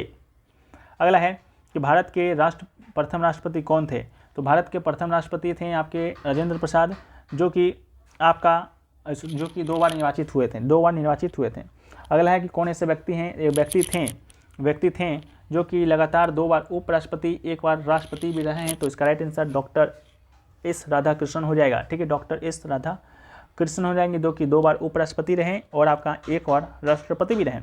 अगला है कि भारत के ऐसे कौन राष्ट्रपति हैं जो 1 बार चुनाव हारने के बाद निर्विरोध राष्ट्रपति चुने गए, आपके नीलम संजीव रेड्डी 1 बार चुनाव हार गए, इसके बाद निर्विरोध वो आपके राष्ट्रपति चुने गए थे। अगला है भारत की पहली महिला राष्ट्रपति प्रतिभा देवी सिंह पाटिल जी हैं। किस अनुच्छेद के तहत भारत का एक उपराष्ट्रपति होगा, तो अनुच्छेद 63 के तहत आपका होगा भारत का उपराष्ट्रपति, 52 के तहत राष्ट्रपति। अगला है भारतीय संविधान में उपराष्ट्रपति का प्रावधान कहाँ से लिया गया है, अमेरिका के संविधान से लिया गया है। अगला है कि भारत का उपराष्ट्रपति राज्यसभा का पदेन सभापति होगा किस अनुच्छेद के तहत, तो भारत का जो उपराष्ट्रपति होगा, जैसा कि आपको मालूम है राज्यसभा जो कि उच्च सदन है, और उसका आपका सभापति भी होता है अनुच्छेद 64 के तहत। ठीक है, कौन के तहत, अनुच्छेद 64 के तहत। अगला है कि उपराष्ट्रपति के निर्वाचन के लिए निर्वाचक मंडल के विषय में आपका जानकारी किस अनुच्छेद से प्राप्त होता है, तो अनुच्छेद 66 है। अनुच्छेद 66 में क्या है, उपराष्ट्रपति का निर्वाचक मंडल है। निर्वाचक मंडल जैसे अनुच्छेद 54 में है आपका राष्ट्रपति का निर्वाचक मंडल, उसी प्रकार आपका उपराष्ट्रपति के लिए भी निर्वाचक मंडल है, जो कि अनुच्छेद 66 के तहत। ठीक है, अगला है उपराष्ट्रपति को शपथ कौन दिलाता है, शपथ की बात करेंगे तो राष्ट्रपति दिलाता है। पदवावधि की बात करते हैं तो अनुच्छेद 67 के तहत उपराष्ट्रपति को पदवावधि है, यानी कि उपराष्ट्रपति के कार्यकाल के बारे में जानकारी है। अगला है उपराष्ट्रपति अपना त्यागपत्र किस देता है, त्यागपत्र राष्ट्रपति को देता है। अगला है भारत के प्रथम उपराष्ट्रपति कौन थे, तो डॉक्टर एस राधाकृष्णन थे। उपराष्ट्रपति बनने से पहले राधाकृष्णन कहाँ के राजदूत थे, सोवियत संघ का राजदूत थे, इसको भी याद रखिएगा। अगला है राष्ट्रपति का पद खाली रहने पर उपराष्ट्रपति राष्ट्रपति की तरह काम करता है किस अनुच्छेद के तहत, तो राष्ट्रपति का अगर पद खाली है तो उपराष्ट्रपति काम करेगा अनुच्छेद 65 के तहत। ठीक है, चलिए नेक्स्ट आपका किस अनुच्छेद के अनुसार राष्ट्रपति को उसके कार्यों में संपादन व सलाह देने हेतु एंड मंत्रिपरिषद होता है, तो अनुच्छेद 74 के तहत। अगला है प्रधानमंत्री की नियुक्ति राष्ट्रपति करता है किस अनुच्छेद के तहत, 75 के तहत। अगला है किस अनुच्छेद के अनुसार मंत्री राष्ट्रपति प्रसाद पर्यंत पद धारण करता है, तो अनुच्छेद 75 के 2 के तहत। अगला है मंत्रिपरिषद लोकसभा के प्रति सामूहिक रूप से उत्तरदायी किस अनुच्छेद के तहत होता है, तो अनुच्छेद 75(3) के तहत, अनुच्छेद 75(3) के तहत। अगला है किस अनुच्छेद के तहत पद ग्रहण करने से पूर्व प्रधानमंत्री सहित मंत्री को राष्ट्रपति के सामने पद और गोपनीयता की शपथ, अनुच्छेद 75(4) के तहत। अगला है भारत के प्रथम प्रधानमंत्री जवाहरलाल नेहरू जी थे। प्रथम उप प्रधानमंत्री वल्लभ भाई पटेल जी थे। सबसे अधिक उम्र में बनने वाले प्रधानमंत्री मोरारजी देसाई थी। सबसे कम उम्र में प्रधानमंत्री बनने वाले राजीव गांधी थे। कौन ऐसे प्रधानमंत्री जिनकी मृत्यु भारत से बाहर हुई, तो लाल बहादुर शास्त्री हुए। प्रधानमंत्री किस सदन का नेता होता है, तो आपका लोकसभा का नेता होता है। लोकसभा को विघटित करने का सिफारिश राष्ट्रपति को कौन करता है, तो प्रधानमंत्री ही करता है। राष्ट्रीय एकता परिषद का अध्यक्ष कौन होता है, तो राष्ट्रीय एकता परिषद का अध्यक्ष प्रधानमंत्री होता है। अगला राष्ट्रपति जल संसाधन परिषद का अध्यक्ष भी आपके प्रधानमंत्री होते हैं। मंत्रिपरिषद का प्रमुख भी आपके प्रधानमंत्री होते हैं। सबसे बड़ा कार्यकाल किस प्रधानमंत्री का था, तो नेहरू जी का था। देश का प्रथम महिला प्रधानमंत्री आपकी श्रीमती इंदिरा गांधी जी थी। कौन ऐसे प्रधानमंत्री जो कि लोकसभा में उपस्थित नहीं रहे, तो आपके इसका राइट आंसर होगा चरण सिंह हो जाएगा। अगला है विश्वास मत प्राप्त करने में असफल होने वाले पहले प्रधानमंत्री आपके विश्वनाथ प्रताप सिंह हुए। अगला है सबसे कम समय तक कार्यकाल किस प्रधानमंत्री का था, तो अटल बिहारी वाजपेयी जी का था, मात्र 13 दिन का। अगला है कैबिनेट मंत्री में सबसे बड़ा कार्यकाल आपके जगजीवन राम जी का था। अगला है कि मंत्रियों को वित्तीय मंत्रियों को वित्तीय संसाधन का आवंटन किसके द्वारा किया जाता है? तो मंत्रालय को वित्तीय संसाधन का आवंटन वित्त मंत्रालय के द्वारा किया जाता है। भारत का एक संसद होगा, किस अनुच्छेद के तहत होगा? अनुच्छेद 79 के तहत होगा। राज्यसभा का संरचना आपका अनुच्छेद 80 के तहत होगा। राज्यसभा में सदस्यों की संख्या सबसे अधिक 250 होगी। राज्यसभा के सदस्य बनने के लिए न्यूनतम आयु आपका 30 वर्ष होगा। राज्यसभा कैसा सदन है? तो अस्थायी सदन है, कभी भी इसका विघटन नहीं होता है। राज्यसभा के सदस्यों का कार्यकाल आपका 6 वर्षों का होता है। राज्यसभा एक सभापति है, उपसभापति है, होता है किस अनुच्छेद के तहत? तो 89 के तहत होता है, 89 के तहत होता है। अगला है राज्यसभा का पदेन सभापति कौन होता है? तो उपराष्ट्रपति होता है, अनुच्छेद 64 के तहत। अगला है कि राज्यसभा के प्रथम उपसभापति कौन थे? कृष्णमूर्ति राय जी थे। वर्तमान में कौन है? तो आपके जगदीप धनखड़ हैं। अगला है कि उत्तर प्रदेश में राज्यसभा में सदस्यों की संख्या 31 है। महाराष्ट्र से बात करेंगे तो 19 है। इसके बाद बिहार की अपने राज्य की बात करते हैं तो 16 है। इसके अलावा केरल की बात करते हैं तो 9 है। झारखंड की बात करते हैं तो राज्यसभा की सीटें की संख्या 6 है और मिजोरम का 1 है, सिक्किम में भी 1 है। ठीक है, तो मिजोरम में राज्यसभा के सदस्यों की संख्या 1, झारखंड में 6, केरल में 9, 6, 9, 16, 29 के इस क्रम को याद रखिएगा। अगला है उपसभापति का पद रिक्त होना, पद त्याग और पद से हटाया जाने की चर्चा किस अनुच्छेद में है? तो अनुच्छेद 90 में है। उपराष्ट्रपति का पद रिक्त होना, पद त्याग, पद से हटाया जाने की चर्चा अनुच्छेद 90 में है। अगला है उपसभापति अपना त्याग पत्र किसको देता है? तो उपसभापति है जो कि अपना त्याग पत्र देता है सभापति को। अगला है कि जब सभापति या उपसभापति को पद हटाने का संकल्प विचाराधीन हो तो वो पीठासीन नहीं होगा। इसकी चर्चा संविधान के अनुच्छेद 92 में दिया गया है। इसको भी याद रखिएगा। संसद का डिजाइन कब तैयार हुआ? तो 1912 या 13 में 1912 से 13 में डिजाइन का संसद का डिजाइन तैयार हुआ। अगला है संसद का डिजाइन तैयार किसने किया? तो एडमिन लुटियंस ने किया था और हेरबर्ट ब्रेकर ने किया था। अगला है कि धन विधेयक पुनः राज्यसभा में स्थापित नहीं किया जाएगा। इसकी जानकारी किस अनुच्छेद में है? तो धन विधेयक पुनः राज्यसभा में स्थापित नहीं किया जाएगा। इसकी जानकारी अनुच्छेद 109 के 1 में है, 1 में। अगला है राज्यसभा पहली बार गठन कब हुआ? 1952 में हुआ। डेट आपका 3 अप्रैल का था। राज्यसभा की पहली बैठक 13 मई 1952 को था। अगला है वह है कि लोकसभा की संरचना किस अनुच्छेद में है? तो लोकसभा का जो संरचना है अनुच्छेद आपका 81 में है, अनुच्छेद 81 में है। राज्यसभा 80 में है, संसद 79 में है। अगला है संसद का प्रथम या निम्न सदन कौन होता है? संसद का प्रथम पूछेगा या निम्न पूछेगा तो लोकसभा होगा। अगला है लोकसभा में एक अध्यक्ष होगा, एक उपाध्यक्ष होगा, किस अनुच्छेद के तहत? तो संसद में जो अध्यक्ष होते हैं जो कि वर्तमान में आपके ओम बिरला हैं, वो किस अनुच्छेद के तहत हैं? तो ये आपके अनुच्छेद 93 के तहत है, 93 के तहत याद रखिएगा। अगला है मूल संविधान में लोकसभा की संख्या कितनी नीचे थी? तो मूल संविधान में 500 था। अगला है कि लोकसभा राज्य विधानसभा में आंग्ल भारतीयों के लिए सीटों का आरक्षण को समाप्त किस अनुच्छेद के किस संशोधन के तहत किया गया था? तो 104वां संविधान संशोधन 104वां संशोधन 2020 के माध्यम से इसको हटा दिया गया था एंग्लो इंडियन को। अगला है कि लोकसभा विधानसभा सीटों की संख्या 2026 ईस्वी तक यथावत रखने का प्रावधान आपका 44वां संविधान संशोधन 2001 के माध्यम से किया गया है। इसको भी याद रखिएगा। 84वां। अगला है किस संविधान संशोधन के अनुसार भारत 18 वर्ष की आयु प्राप्त व्यक्तियों को वयस्क माना गया है? तो 61वां संविधान संशोधन 1989 के कारण। अगला है सबसे अधिक मतदाता वाला लोकसभा क्षेत्र आपके बाहरी दिल्ली है, बाहरी दिल्ली। अगला है सबसे कम मतदाता वाला लोकसभा क्षेत्र आपका लक्षद्वीप है। क्षेत्रफल की दृष्टि से सबसे बड़ा लोकसभा क्षेत्र आपका लद्दाख है। सबसे छोटा आपका चांदनी चौक है जो कि दिल्ली में स्थित है। अगला है लोकसभा समानता कार्यकाल आपका 5 वर्षों का होता है। मंत्रिपरिषद लोकसभा के प्रति सामूहिक रूप से उत्तरदायी आपका अनुच्छेद 75(3) के तहत होता है। लोकसभा में उत्तर प्रदेश में लोकसभा की सीटों की संख्या सर्वाधिक है, आपका 80 है। महाराष्ट्र में लोकसभा के सदस्यों की संख्या आपका 48 है। वहीं पर बिहार में बात करेंगे तो 40 है। फर्स्ट पे आपका उत्तर प्रदेश है, सेकंड पे महाराष्ट्र है, थर्ड पे आपका बिहार है। अगला है गुजरात की बात करेंगे तो 26 ही है। पंजाब में मात्र 13 है। मिजोरम सिक्किम में लोकसभा की सीटें आपका राज्यसभा का भी 1 है, लोकसभा का भी 1 है। अगला है दिल्ली की बात करेंगे तो दिल्ली में लोकसभा की सीटें 60 हैं। लक्षद्वीप में लोकसभा की सीटें की संख्या 1 है। लोकसभा को भंग किसके सलाह पर किया जाता है? तो राष्ट्रपति के द्वारा, प्रधानमंत्री की सलाह पर। अगला है लोकसभा को अभी तक कितने बार भंग किया गया है? तो 8 बार भंग किया गया है। लोकसभा को पहली बार भंग किया गया था आपका 1970 में। लोकसभा का कार्यकाल 2 बार 1-1 वर्षों के लिए बढ़ाया गया है 1976 में। अगला है लोकसभा एवं राज्यसभा का अधिवेशन कौन बुलाता है? राष्ट्रपति अनुच्छेद 108 के तहत बुलाता है, संयुक्त अधिवेशन के तहत। अगला है लोकसभा की 2 बैठक में कितने माह से अधिक का अंतर नहीं होना चाहिए? 6 माह से अधिक का अंतर नहीं होना चाहिए। लोकसभा की गणपूर्ति या कोरम में कुल सदस्य संख्या का 10वां भाग होता है। इसकी चर्चा किस अनुच्छेद में है? तो गणपूर्ति 1/10 होता है। ये इसकी चर्चा अनुच्छेद 100 के 4 में है, 100 के 4 में है, 100 में।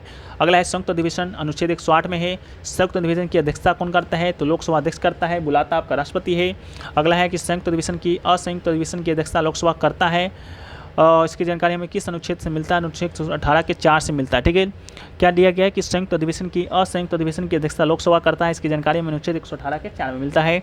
अगला है कि संयुक्त अधिवेशन की अध्यक्षता के लिए अगर लोकसभा का अध्यक्ष उपाध्यक्ष दोनों अनुपस्थित हो तो इस स्थिति में अधिवेशन की अध्यक्षता कौन करता है? तो राज्यसभा का उपसभापति करता है। अगला है संयुक्त बैठक की समस्त कार्रवाई किस प्रक्रिया के अनुसार होता है? तो संयुक्त बैठक की कार्रवाई प्रक्रिया लोकसभा के अनुसार ही होगा। अगला है संसद में लंबित विधेयक सदनों के सत्रावसान के कारण समाप्त नहीं होता है। इसकी जानकारी किस अनुच्छेद में मिलती है? तो आपका 107 के 3 के तहत मिलता है। क्या मिलता है कि संसद में लंबित विधेयक सदनों के सत्रावसान के कारण समाप्त नहीं होता है। ठीक है। अगला है कि लोकसभा में एक दिन में तारांकित प्रश्नों का अधिकतम संख्या 20 ही होगा। लोकसभा का जो अध्यक्ष होता है अपना त्यागपत्र उपाध्यक्ष को देता है। लोकसभा के पहले अध्यक्ष गणेश वासुदेव मालवंकर थे। पहले उपाध्यक्ष आपके अनंत सेनम थे। पहला लोकसभा का जो कार्यकाल था 17 अप्रैल से आपका 1952 से 4 अप्रैल 1957 तक का था पहला लोकसभा का कार्यकाल। अगला, यदि कोई सदस्य सदन की अनुमति के बिना 60 दिनों की अवधि से अधिक समय के लिए संसद के सभी अधिवेशनों से अनुपस्थित रहता है तो सदन उसकी सदस्यता समाप्त कर सकता है। इसकी जानकारी किस अनुच्छेद में? तो अनुच्छेद 101 के 4 में मिलता है। अनुच्छेद 1 से 4 में मिलता है। अगला है भूतपूर्व संसद सदस्यों के लिए पेंशन व्यवस्था कब लागू हुआ था? तो आपका 1976 में लागू हुआ था। अगला है कि संसद में कार्य हिंदी में या अंग्रेजी में किस अनुच्छेद के तहत अधीन किया गया है? तो अनुच्छेद 348 के तहत किया गया है। अगला है कि भारत का एक महान्यायवादी होगा। किस अनुच्छेद के तहत? भारत का एक महान्यायवादी होगा अनुच्छेद 76 के तहत। ठीक है, अनुच्छेद 76 के तहत महान्यायवादी की नियुक्ति करता है राष्ट्रपति। राज्य के महाधिवक्ता की व्यवस्था के अनुच्छेद 165 में किया गया है। याद रखिएगा, राज्य का जो महाधिवक्ता होता है उसका जो अनुच्छेद है आपका 165 है। अगला है कि महाधिवक्ता की नियुक्ति कौन करता है? तो महाधिवक्ता की नियुक्ति आपका राज्यपाल करता है। अगला है कि भारत का एक नियंत्रक एवं महालेखा परीक्षक होगा। इसकी जानकारी अनुच्छेद से प्राप्त होता है तो अनुच्छेद 148 के तहत प्राप्त होता है। अगला है कि भारत का नियंत्रक एवं महालेखा परीक्षक की अवकाश ग्रहण करने की अंतिम आयु क्या होती है? तो अंतिम आयु आपका 65 वर्ष का होता है। अगला है कि नियंत्रक एवं महालेखा परीक्षक केंद्र सरकार के लेखाओं से संबंधित प्रतिवेदनों को राष्ट्रपति को देता है जिससे वह संसद के प्रत्येक सदन में पटल पर रखता है। इसकी चर्चा किस अनुच्छेद में? तो अनुच्छेद 151 में है। याद रखिएगा, अनुच्छेद 151 में है। अगला है कि नियंत्रक एवं महालेखा परीक्षक किस समिति के गाइड में कार्य करती है? तो लोक लेखा समिति के गाइड में कार्य करता है। अगला है कि भारत की एक संचित निधि होगा। इसकी जानकारी किस अनुच्छेद में है? तो संचित निधि का जानकारी आपका अनुच्छेद 266 में है। अनुच्छेद 266 में है। अगला है राष्ट्रपति का वेतन भत्ता कहाँ से दिया जाता है? तो भारत की संचित निधि से ही दिया जाता है। अगला है कि लोकसभा का अध्यक्ष उपाध्यक्ष का वेतन भत्ता कहाँ से दिया जाता है? तो लोकसभा का जो अध्यक्ष होता है उपाध्यक्ष होता है उसका वेतन आपका भारत के संचित निधि से ही दिया जाता है। अगला है कि लोक वित्त पर नियंत्रण रखने के लिए किस अनुच्छेद का प्रावधान किया गया है? तो लोक वित्त पर नियंत्रण रखने के लिए वित्त आयोग का गठन आपका अनुच्छेद 112 के तहत। अगला है कि आकस्मिकता निधि का चर्चा किस अनुच्छेद के तहत? तो भारत की जो आकस्मिकता निधि है उसकी चर्चा अनुच्छेद 267 के तहत। अगला है कि भारत की आकस्मिकता निधि कब गठित की गई? तो अनुच्छेद कब किया गया था? तो 1950 में किया गया था। याद रखिएगा, 1950 में किया गया था भारत की आकस्मिकता निधि 267 के तहत। याद रखिएगा, 267 के तहत। अगला है कि संविधान संशोधन की प्रक्रिया का उल्लेख, संविधान संशोधन का जो प्रक्रिया है उसका जो उल्लेख है वो आपका अनुच्छेद 368 के तहत किया गया है। संविधान संशोधन विधेयक किस सदन में पेश किया जाता है? तो दोनों में से किसी भी सदन में पेश किया जाता है। संविधान संशोधन की प्रक्रिया की बात करेंगे तो भाग 20 में है। भारत की न्यायिक व्यवस्था की बात करेंगे तो इकहरी और एकीकृत है। सर्वोच्च न्यायालय की बात करेंगे तो दिल्ली में स्थित है। सर्वोच्च न्यायालय का गठन संबंधी प्रावधान अनुच्छेद 124 में है। सर्वोच्च न्यायालय में न्यायाधीश की संख्या 34 है। अब इसके अलावा समस्त न्यायाधीश की नियुक्ति कौन करता है? तो राष्ट्रपति करता है। इसके अलावा राष्ट्रपति सर्वोच्च न्यायालय अन्य न्यायाधीश की नियुक्ति किसके परामर्श पर करता है? तो मुख्य न्यायाधीश के परामर्श पर करता है। सर्वोच्च न्यायालय के न्यायाधीशों के अवकाश ग्रहण करने की आयु सीमा 65 वर्ष है। अगला है कि सर्वोच्च न्यायालय के न्यायाधीशों का पद एवं गोपनीयता कौन शपथ कौन दिलाता है? तो राष्ट्रपति दिलाता है। अगला है कि न्यायाधीश के वेतन व भत्ते के विषय में जानकारी किस अनुच्छेद से प्राप्त होती है, तो अनुच्छेद 125 से ही प्राप्त होती है, अनुच्छेद 125 से प्राप्त होती है। अगला है सर्वोच्च न्यायालय के मुख्य न्यायाधीश का वेतन कितना है, 2,80,000 है। कितना है, 2,80,000 है। सर्वोच्च न्यायालय के मुख्य न्यायाधीश का वेतन कितना है, तो 2,80,000 है। अगला है सर्वोच्च न्यायालय के अन्य न्यायाधीश का वेतन मात्र 30,000 कम है, 2,50,000 है। ठीक है, तो कितना है, 2,50,000 है, 2,50,000। सबसे अधिक समय तक मुख्य न्यायाधीश कौन रहे हैं, यशवंत विष्णु चंद्रचूड़ रहे हैं। ठीक है, जिसके सुपुत्र, जिसके बेटा अभी वर्तमान में मुख्य न्यायाधीश है, ठीक है, YV चंद्रचूड़, वही उन्हीं के पिता सबसे अधिक समय तक आपके मुख्य न्यायाधीश रहे हैं।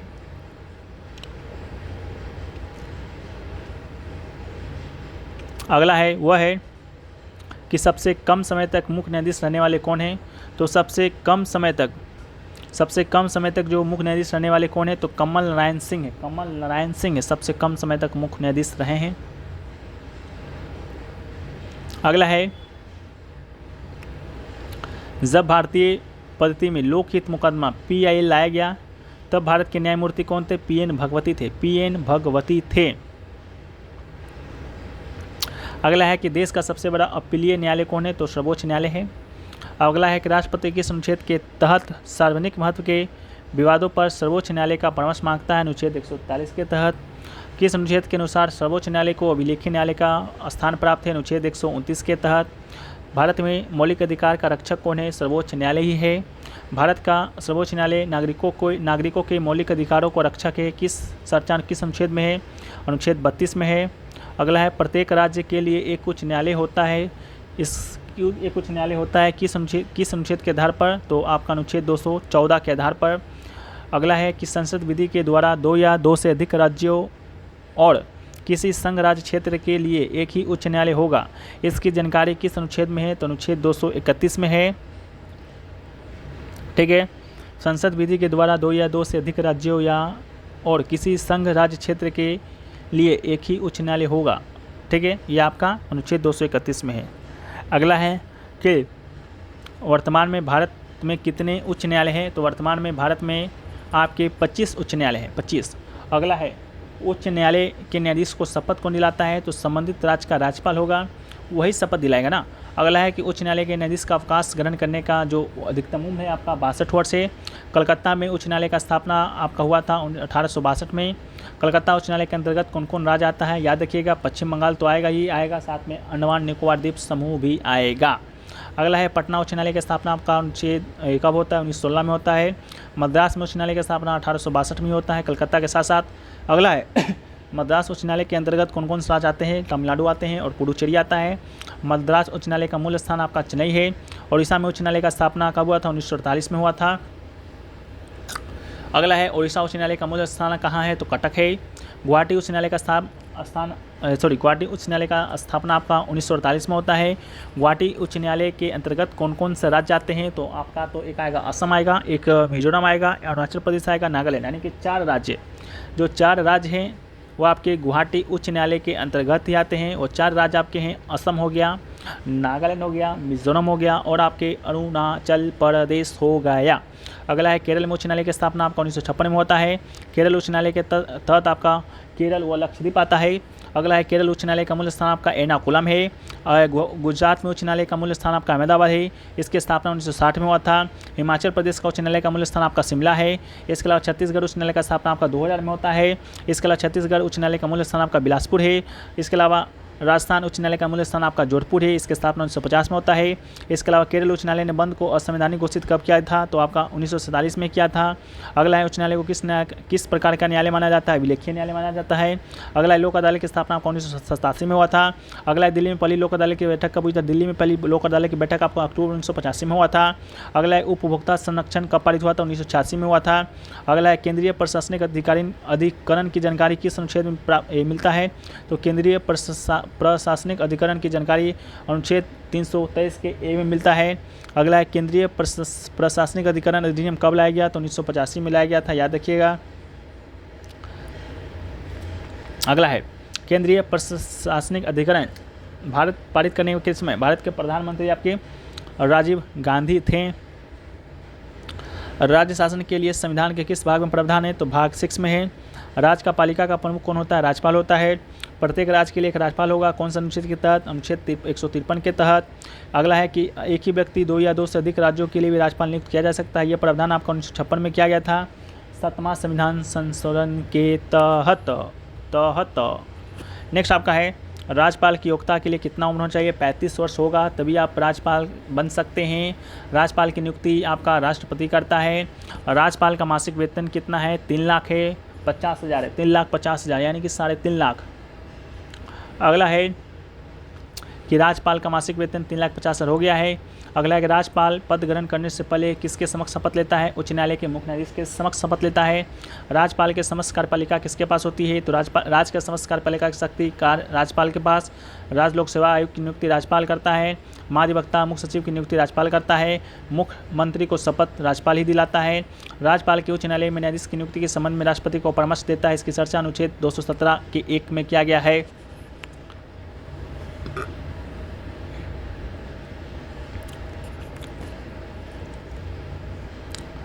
अगला है कि राज्यपाल विधानमंडल का अभिन्न अंग है। इसकी जानकारी किस अनुच्छेद में मिलता है? तो अनुच्छेद 164 में मिलता है। अगला है यदि विधानमंडल में आंग्ल भारतीय समुदाय को पर्याप्त प्रतिनिधि नहीं प्राप्त है तो राज्यपाल उस समुदाय के लिए एक व्यक्ति को विधानसभा का सदस्य मनोनीत कर सकता है। किस अनुच्छेद के तहत? अनुच्छेद 333 के तहत। अगला है विधानसभा में धन विधेयक किसी पूर्व अनुमति से पेश किया जा सकता है? तो राज्यपाल। विधानसभा में धन विधेयक किसी पूर्व अनुमति से पेश किया जाता है तो राज्यपाल के अनुमति से। मृत्यु दंडादेश के समा कौन कर सकता है? अनुच्छेद 72 के तहत राष्ट्रपति। अनुच्छेद 72 के तहत राष्ट्रपति। अगला राष्ट्रपति शासन के विषय में जानकारी अनुच्छेद 56 में मिलता है, 356 मिलता है। अगला है किसी राज्य में विधान परिषद की स्थापना और समाप्ति का प्रावधान। विधान परिषद की स्थापना और समाप्ति का प्रावधान अनुच्छेद 169 के तहत यानी अनुच्छेद 169 में है। अगला जो है वह है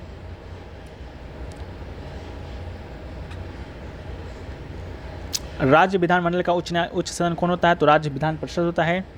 वर्तमान में कितने राज्यों में विधान परिषद है? 6 राज्यों में है। विधान परिषद का सदस्य न्यूनतम आयु 30 वर्ष है। सदस्य का कार्यकाल 6 वर्ष होता है। विधान परिषद के सदस्यों का निर्वाचन किस पद्धति के आधार पर? तो वही अनुपातिक प्रतिनिधित्व एकल संगमनीय मत के आधार पर। विधानसभा का कार्यकाल कितने वर्षों का होता है? 5 वर्षों का। विधानसभा के सत्रवासन का आदेश कौन देता है? राज्यपाल। अगला है विधानसभा में निर्वाचित होने के लिए न्यूनतम आयु सीमा 25 वर्ष है।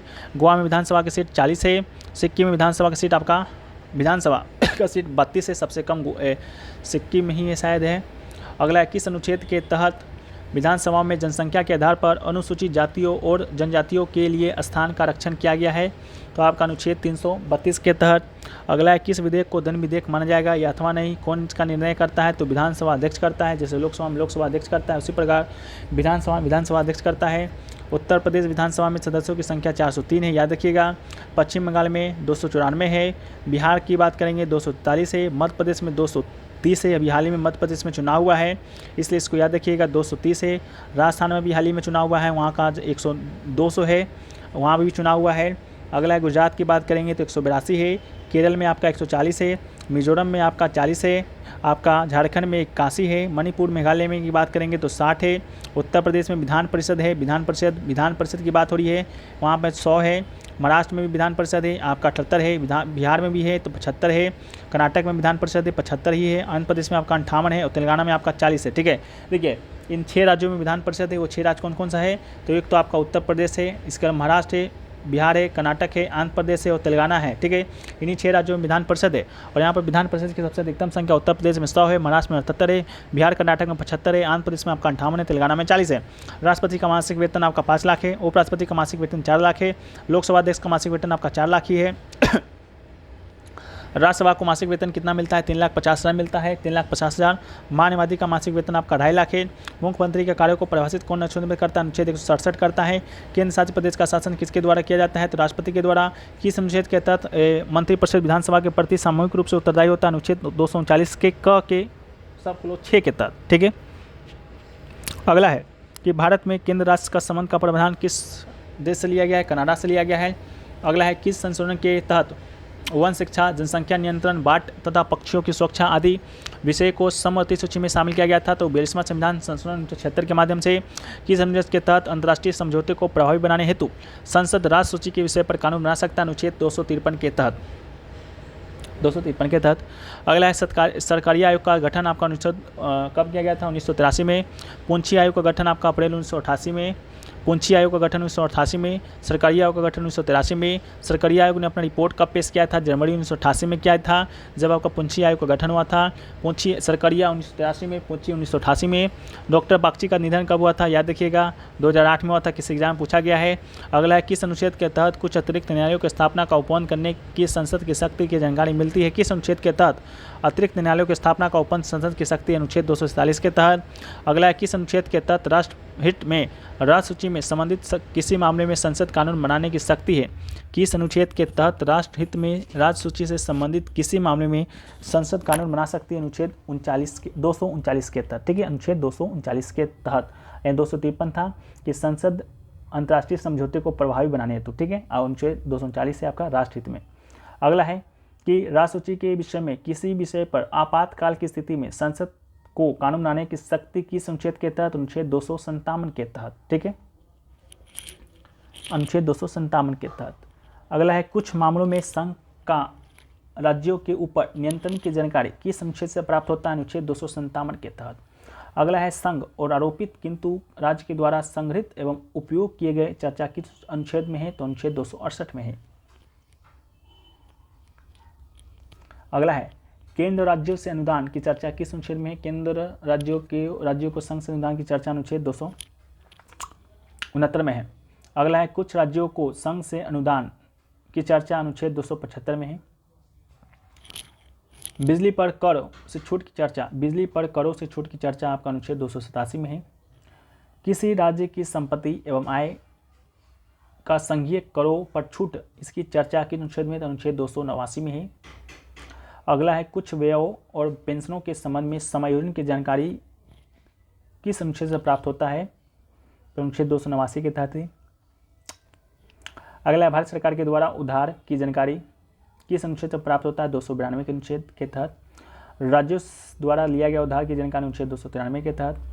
किस अनुच्छेद के तहत केंद्र एवं राज्यों के बीच समन्वय स्थापित करने के लिए राष्ट्रपति एक अंतर्राज्यीय परिषद की स्थापना करता है? अनुच्छेद 263 के तहत। राष्ट्रपति अंतर्राज्यीय परिषद की स्थापना अनुच्छेद 263 के तहत करता है। अगला है पहली बार अंतर्राज्यीय परिषद की स्थापना कब हुआ था? जून 1990 में हुआ था, याद रखिएगा पहली बार। अगला है अंतर्राज्यीय परिषद की पहली बैठक हुआ था 10 अक्टूबर 1990 में। ठीक है, अगला है अंतर्राज्यीय परिषद की अध्यक्षता प्रधानमंत्री जी करते हैं। नीति आयोग के बारे में याद रखिएगा 1 जनवरी 2015 को स्थापना हुआ था। फुल फॉर्म आपका national institute of transforming India है। अध्यक्ष आपके प्रधानमंत्री होते हैं, वर्तमान में उपाध्यक्ष आपके डॉक्टर सुमन बी केरी हैं। सीईओ की बात करेंगे, सीईओ तो अमिताभ कांत नहीं है, आपके BR सुब्रमण्यम है, इसको भी याद रखिएगा। अगला है योजना को समाप्त किया गया था 15 अगस्त के दिन 2014 को। इसके अलावा योजना का स्थापना कब हुआ था? तो आपका 15 मार्च 1950 को हुआ था, खत्म 15 अगस्त को किया गया था 2014 के दिन। योजना का अध्यक्ष आपका प्रधानमंत्री होता है। योजना के प्रथम उपाध्यक्ष गुलारी लाल नंदा थे। इसके अलावा राष्ट्रीय विकास परिषद की याद रखिएगा स्थापना होता है 6 अगस्त 1952 को, राष्ट्रीय विकास परिषद का स्थापना। अगला राष्ट्रीय विकास परिषद का अध्यक्ष कौन होता है? तो प्रधानमंत्री जी होते हैं। अगला है किसने राष्ट्रीय विकास परिषद को सुपर कैबिनेट की संज्ञा दिया था? तो के सनातन ने दिया था। अगला है लोकसभा की स्थापना किस अधिनियम के तहत? 1919 के भारत सरकारी अधिनियम के तहत लोकसभा आयोग का स्थापना किया गया था। लोकसभा आयोग की स्थापना कब हुआ था? 1926 में हुआ था। अगला लोकसभा आयोग की अध्यक्ष की नियुक्ति आपका राष्ट्रपति करता है। वर्तमान में लोकसभा आयोग के सदस्यों की संख्या आपका कितना है? तो 10 है। राज्य लोकसभा आयोग के अध्यक्ष की नियुक्ति आपका राज्यपाल करता है। संविधान के किस अनुच्छेद में वित्त आयोग का गठन है? तो अनुच्छेद 280 में है। वित्त आयोग का गठन का अधिकार राष्ट्रपति को है। वित्त आयोग का अध्यक्ष कौन होता है? राष्ट्रपति होता है। किस अनुच्छेद के तहत राष्ट्रपति वित्त आयोग की सिफारिश की संसद के प्रत्येक सदन के समक्ष रखवाता है? तो अनुच्छेद 281 के तहत। राज्य वित्त आयोग का गठन किस अनुच्छेद के तहत? राज्य वित्त आयोग का गठन आपका अनुच्छेद 239 के झ के तहत होता है। राज्य वित्त आयोग का गठन पहला वित्त आयोग का गठन आपको 1981 में हुआ था। अध्यक्ष आपके केसी नियोगित है। और दूसरा वित्त आयोग का गठन आपको 1956 में हुआ था, याद रखिएगा। अगला दूसरे वित्त आयोग के अध्यक्ष आपके के सनातन थे। तीसरा का आपका 1960 में होता है। और तीसरे वित्त आयोग के अध्यक्ष आपके के चंदा थे। चौथा वित्त आयोग का गठन आपको 1964 में होता है। चौथे वित्त आयोग के अध्यक्ष आपके डॉक्टर PB राजमन्नार थे। सातवें वित्त आयोग की बात करेंगे तो इसका गठन 1987 में। अध्यक्ष आपके JP सेलेट। आठवां वित्त आयोग का भी गठन आपको 1977 में। आठवें के अध्यक्ष भी आपकी YP चौहान। अगला है 13वां 2007 में। 13वें आयोग के अध्यक्ष आपके BJL केलकर। 14वां की बात करेंगे तो 2013 में। अध्यक्ष आपके YB रेड्डी। 15वां वित्त आयोग का गठन 2017 में। 15वां वित्त आयोग के अध्यक्ष आपके NK सिंह हैं। वर्तमान में आपके 15वां वित्त आयोग ही चल रहा है, जिसका कार्यकाल 2021 से 2026 तक का है। अगला संविधान के किस भाग में निर्वाचन आयोग संबंधित है? भाग 15 से। निर्वाचन आयोग का गठन आपका 25 जनवरी 1950 को होता है, याद रखिएगा।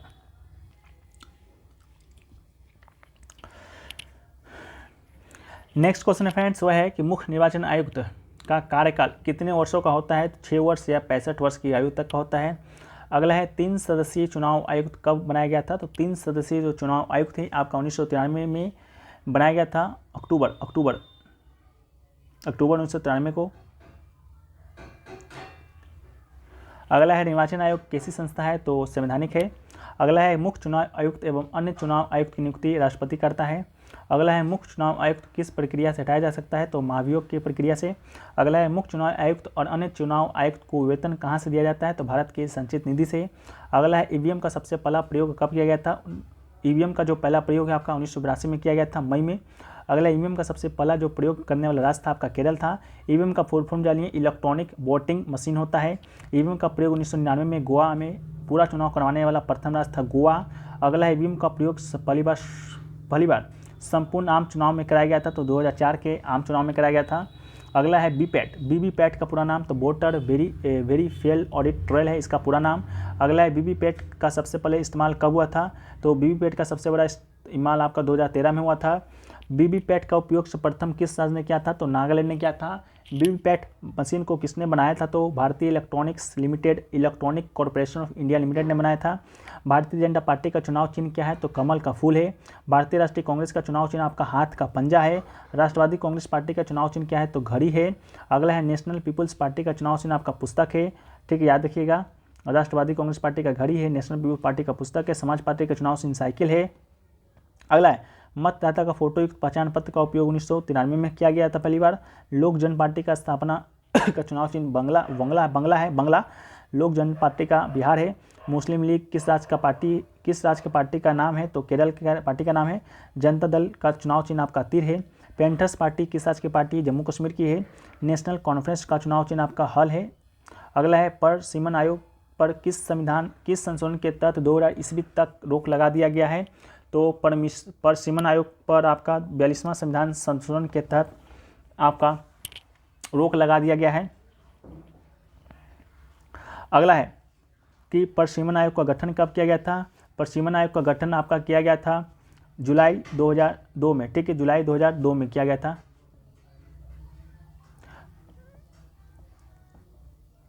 अगला है कि परसीमन आयोग का गठन किसकी अध्यक्षता में हुआ है? तो कुलदीप सिंह की अध्यक्षता में। भारत रत्न एक ऐसा पुरस्कार है जिस अनुक्रम में वरीयता अनुक्रम है। अगला है कि राजभाषा की चर्चा की बात करेंगे तो भाग 17 में।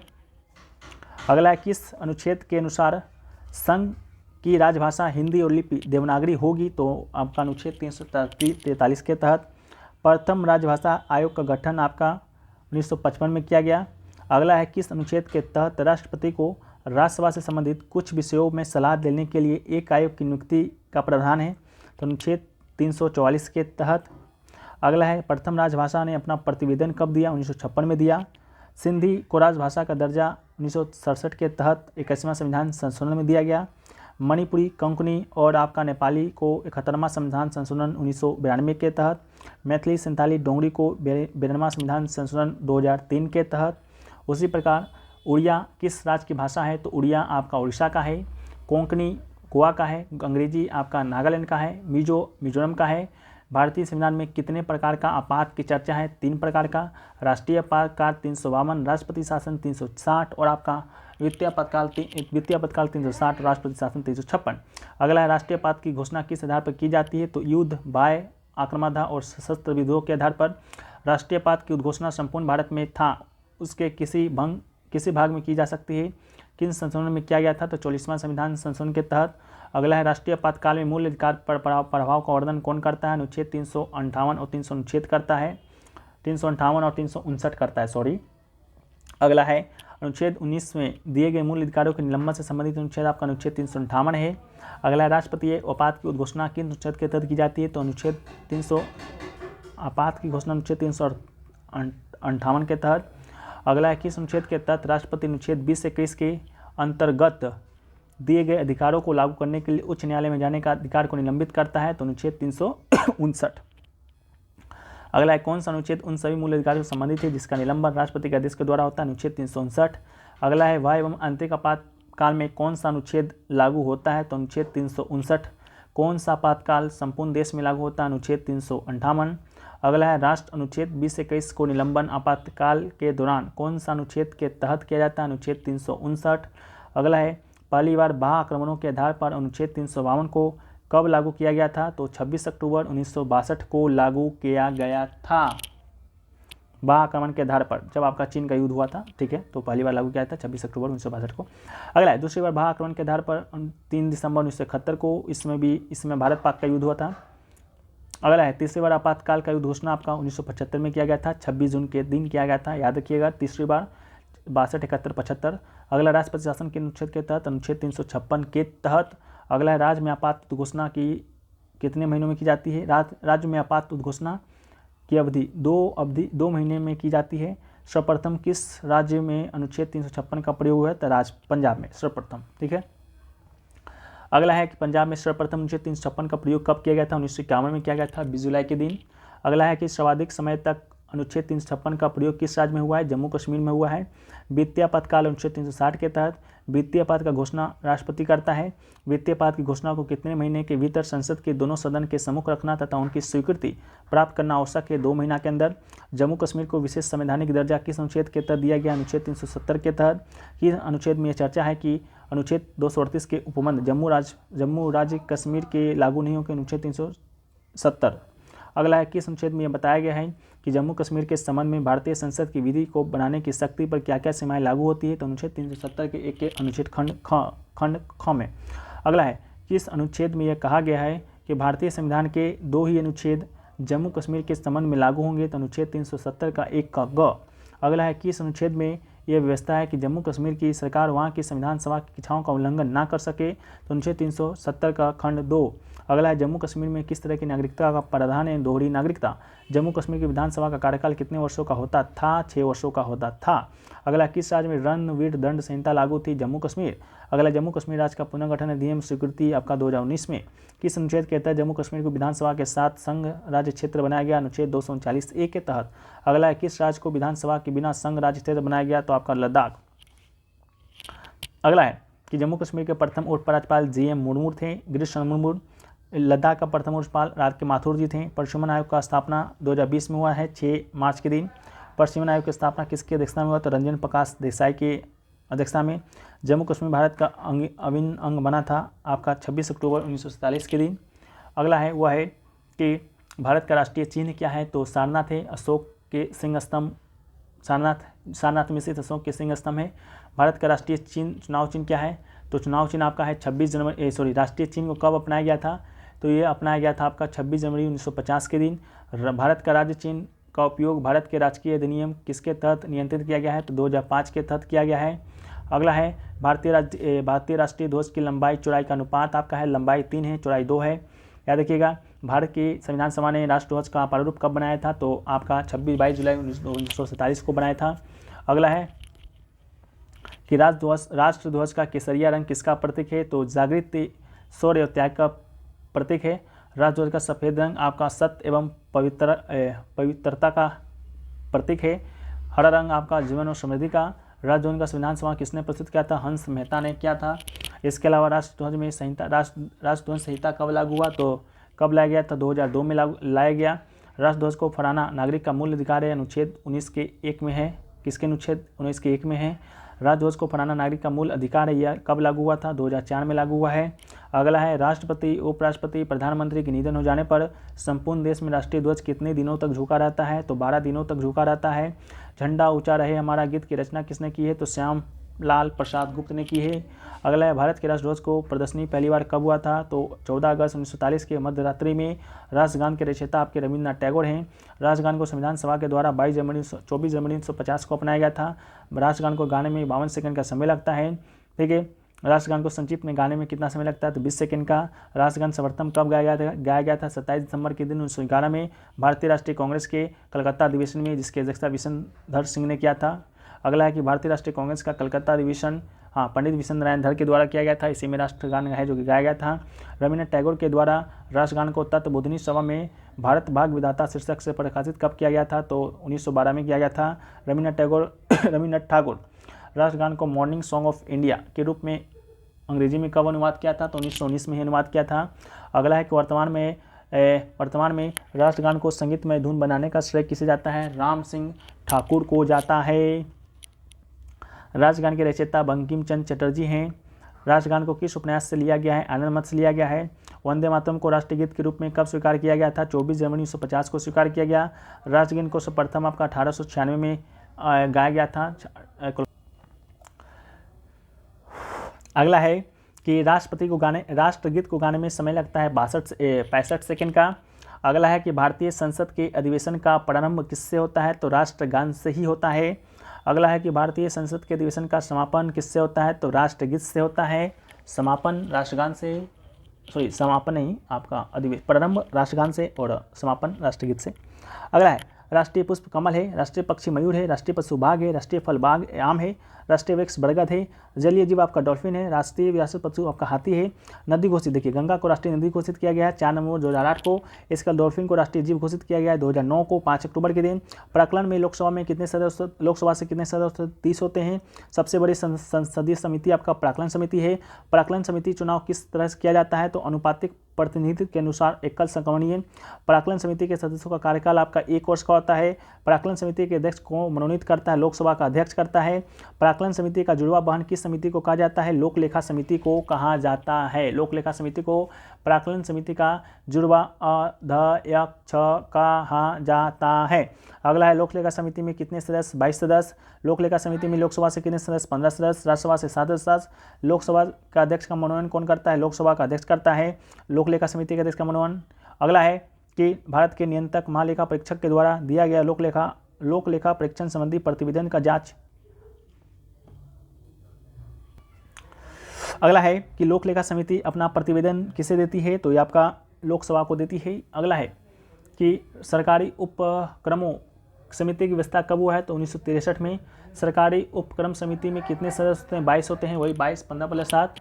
अगला है सरकारी उपक्रम समिति के अध्यक्ष को नामजद कौन करता है? लोकसभा का अध्यक्ष करता है। लोकसभा की नियम समिति में लोकसभा अध्यक्ष सहित कितने सदस्य होते हैं? 15 होते हैं, 15। राज्यसभा के नियम समिति में सभापति एवं उपसभापति सहित 16 सदस्य होते हैं। ग्रंथालय समिति याद रखिएगा 9 सदस्य होते हैं। लॉर्ड रिपन ने कब संकल्प स्थानीय स्वशासन के मैग्ना कार्टा का हैसियत रखा? 1882 में। अगला है भारत में स्थानीय स्वशासन का जनक लॉर्ड रिपन को। पंचायती राज का शुभारंभ याद रखिएगा 2 अक्टूबर 1959 को। पंचायती राज का शुभारंभ किसने किया? नेहरू ने किया था अपने कार्यकाल के दौरान। पंचायती राज का शुभारंभ आपका नागौर जिला राजस्थान से होता है।